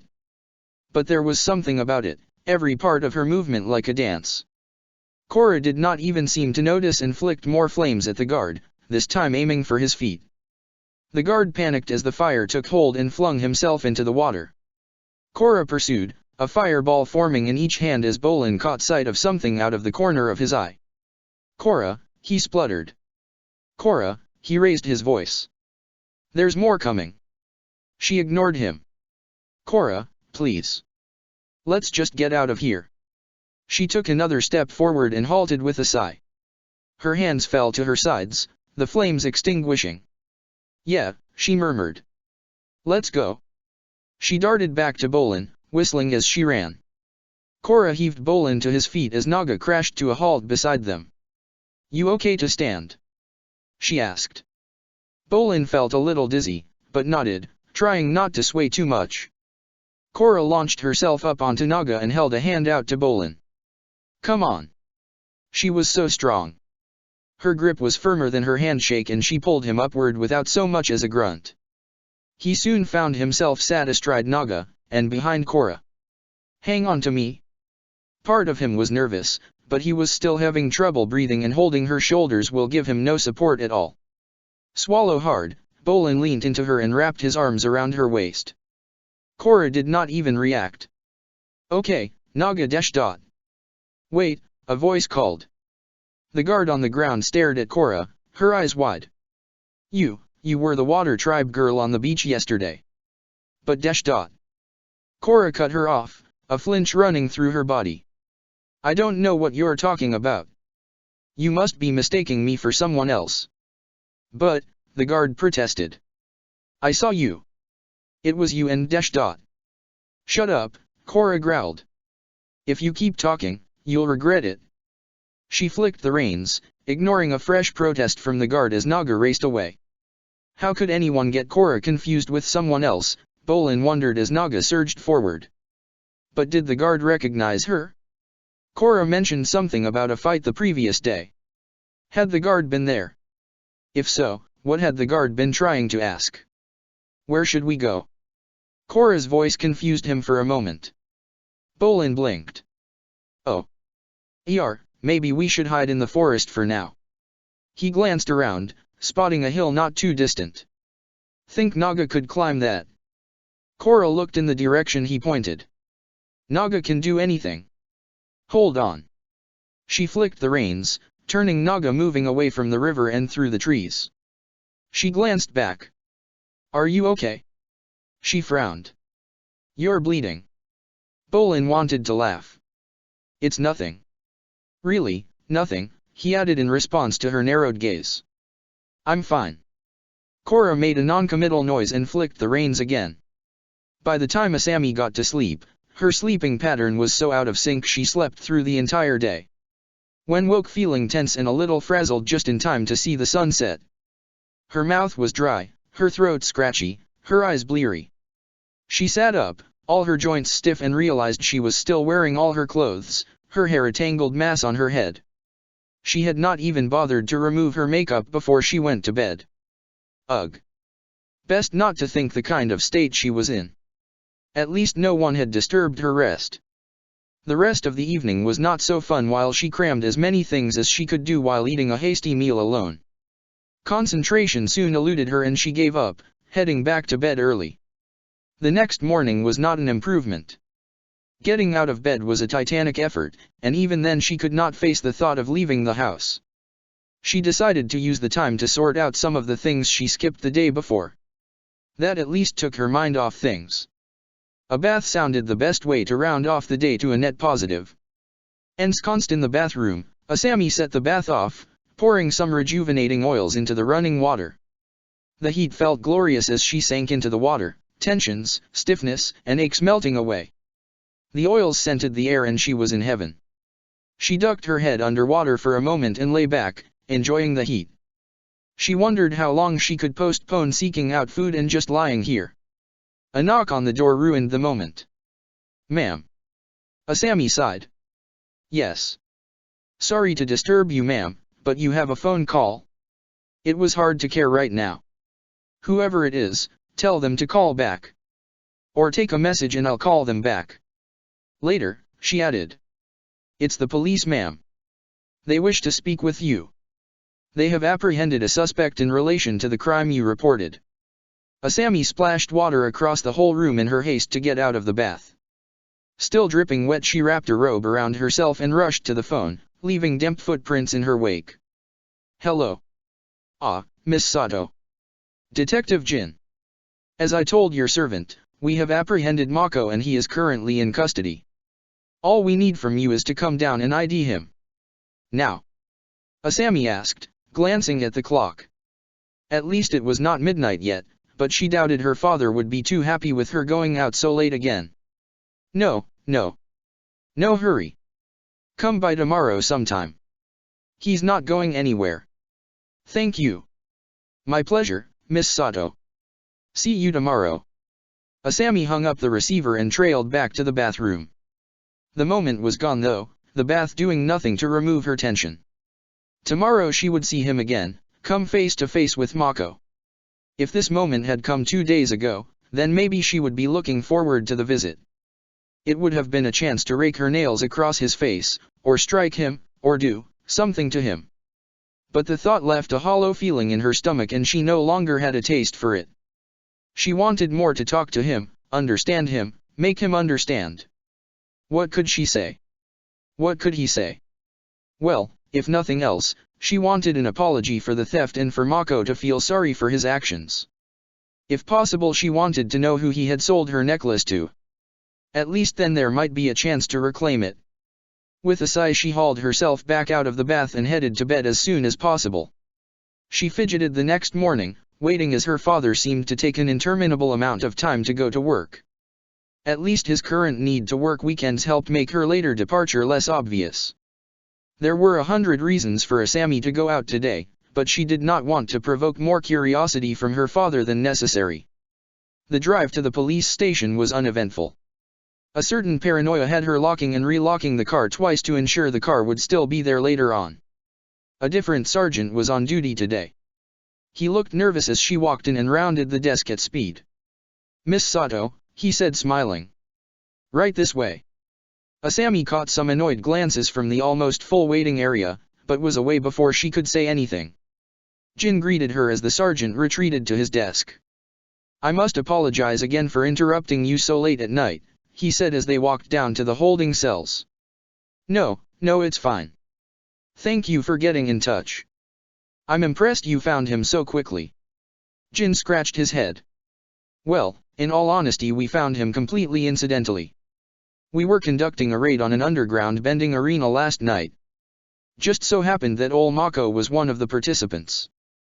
Probably a good thing we got to him when we did. Some earthbender did a real number on him. Guy could barely stand up when we arrived." Asami felt her lips twitch, wondering who the earthbender had been. "Wait. Bending arena?" she asked. "Is that like pro bending?" Despite repeated requests, her father had yet to sponsor one of the teams. At least she could afford to go and see every game she wanted. Ah, not quite. Similar in some ways. Jin frowned. Ah, what am I talking about? Nothing like it, Miss Sato. See, in pro bending the idea is dash dot.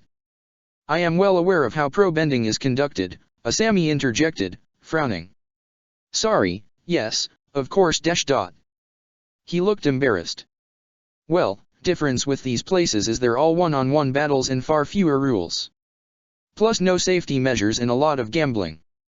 I thought people already gambled on the pro bending events. Asami asked. They do. But the ones who do their gambling there. Well, let's just say you don't want to run into them if you can help it. Asami nodded, trying to imagine the dank pit the police found Mako in. Was it filled with baying crowds who surrounded him and urged him to attack another bender? Asami shuddered. The detective nodded to a uniformed guard ahead. Well, Miss Sato, I gotta leave you here with my colleague, Shu. She'll sort out the ID process, and once you confirm we got the right guy we'll take it from there. Of course, even if he's not your mugger, we've still got him on other charges, so don't worry if you are not comfortable or confident. Asami bristled at the implication, but Jin seemed to miss it and carried on. And if you are able, please stop by my desk on the way out. He waved and walked back the way he came. This way, Shu said. She ushered Asami into a small room with a desk in the center and a chair either side of it. If you'll just take a seat, I'll get him brought up.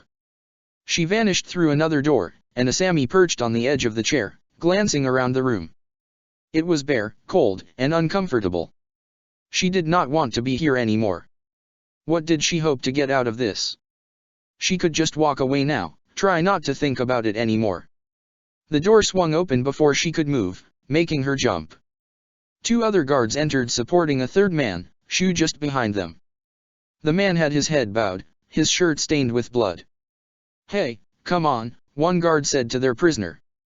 You gotta face up Miss Sato. The figure tensed and glanced up, shivering.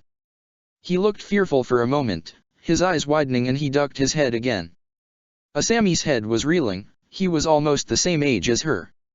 Mako had a black eye and a swollen lip, his face was a patchwork of bruises and blood stains. Hey, don't hide away, Mako. The guard looked at Asami. This your attacker? Yes, Asami said, still staring at the man's injuries. Their gazes meet for a second as he looked up again and Mako jerked in the guard's grip, staring down at the floor. Hear that, Mako? It's your lucky day. We get to add theft to your rap sheet. And a whole extra month on your sentence. No, Mako moaned. It's not so bad, the second guard said, as they maneuvered Mako around to retrace their steps. Good behavior'll get you parole in 2 months or so. No, Mako repeated. My brother. I have to look after him. He can't survive without me. Well, should have thought of that before.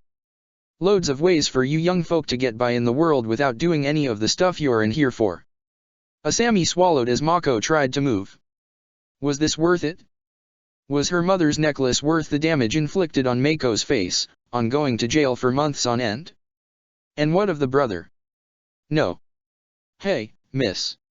Mako's eyes gazed at her. Your necklace. I didn't sell it. I can give it back. Sounds like a confession as well, Shu said.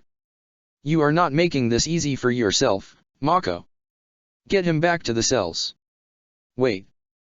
Asami bit her lip wondering how to proceed. Can I speak to him before you take him back? The guards exchanged confused glances. Alone. Shu cleared her throat. That's against our rules, Miss Sato. And I wouldn't put any stock in his claims. She turned to Mako. Far better if you tell us just who you sold it to. And stop trying to take appeal to Miss Sato's compassion. Unless. Shu turned to look at Asami. If you're thinking of getting in a few more punches, well. No one will notice with all the other bruising. But that is so very frowned upon in a police station. Mako opened his mouth, but Asami spoke first. No. I just want to talk to him. I know what I'm doing. It's a Personal matter. They stared at her. Asami sighed, delving into her purse. Here, she said, pushing a few folded banknotes into each of the guard's hands. Give me 5 minutes alone with him and I'll give you more after. The guards scrutinized the money. It's still dangerous, Shu said after a moment.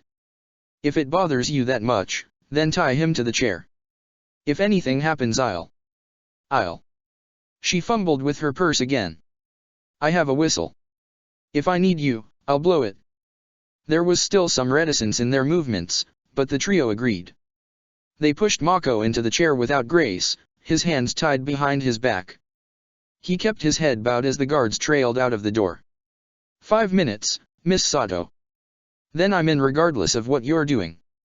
There was an uncomfortable insinuation to Shu's words, but Asami ignored it as the door shut. Okay. Now she had paid money to face her accuser. And just what was she going to do next? Her nerves were on edge as she sat opposite Mako, leaning her elbows on the table. Hello Mako. He did not react. Asami fidgeted. Okay, I suppose I should introduce myself. My name is Asami Sato. I know who you are, Mako muttered. Asami swallowed back her nerves. So, now we know who we both are, I would like to know if you are prepared to talk to me. Mako sniffed.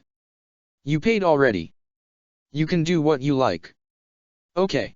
I want to try and get across what you did to me the other day. The necklace, the one you claim you still have. It's very precious to me. It was your mother's, wasn't it? Mako kept staring down. You opened it? Asami asked, her voice rising. Mako nodded. Her fingernails dug into her palms as she clasped her hands together. Then do you understand why I was so upset? If you'd just taken the bag I would have just let the situation lie and not reported it. Mako seemed to say something, but it was too quiet. He looked up. I'm sorry. Easy to say. Why did you do it? Mako licked his lips. The necklace was a stupid idea. Like Bo Dash Dot. He grimaced. The bag was more than enough. I just got greedy. But why are you mugging people in the first place? Can't you find a more productive use of your skills? From what the police told me, I understand you're a bender. Can't you at least get factory work or something? Mako ducked his head again. I can't see how this can help your brother if you need to steal to survive. Think of the example you're setting. It's complicated. He paused and added, Miss Sato. That just sounds like an excuse. Mako's tone changed. You don't get it at all, do you? Me and my brother, we've been orphaned for years, and there was nobody willing to look after us. We had to survive on our own, doing whatever we could to survive. Sure, we can both bend, but no company wants to hire kids. The gangs aren't so picky, some of them can use kids with those talents. And not for anything good. But it was a choice, work for the gangs or starve in the gutter. At least our gang gave us protection from my parents' killers. Mako nodded behind Asami. The police lost interest real quick. And I can't just walk away from it now. Not while my brother still needs me. Asami frowned. But the police don't care about us, Mako finished her sentence. Look. Did you somehow not notice that they were willing to just drag me off until you bribed them? Cops can be bought. If you have enough money then you're not going to wind up in jail. Not having any money is the easiest way to get yourself locked up.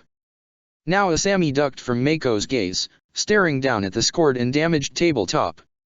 She was running out of time. Were you telling the truth though? Do you still have my mother's necklace? She looked up, hopeful. Mako stared back, his expression softening a little. Not on me. But it is at my home. To her surprise he smiled. I would give you the address, but it's not like any of the houses have numbers or the street even has a name. Asami frowned. Wait, you live in the shanty town. Told you, no money, we do what we have to. So, it won't be easy to get it back to you until I get out of here. His expression turned more serious. And I promise you I will get it back to you once I'm free again. Asami met his gaze again, staring back into his eyes. Dark, puffy flesh surrounded one eye, but both amber irises looked sad. Mako fidgeted. Listen, I know I sound like I'm just trying to avoid going to jail, but I swear I can give you your necklace back. Asami sighed. She pushed her chair back and without looking back walked to the door. Mako muttered something behind her as she rapped against the metal door with her knuckles. Check the description for the links to the author.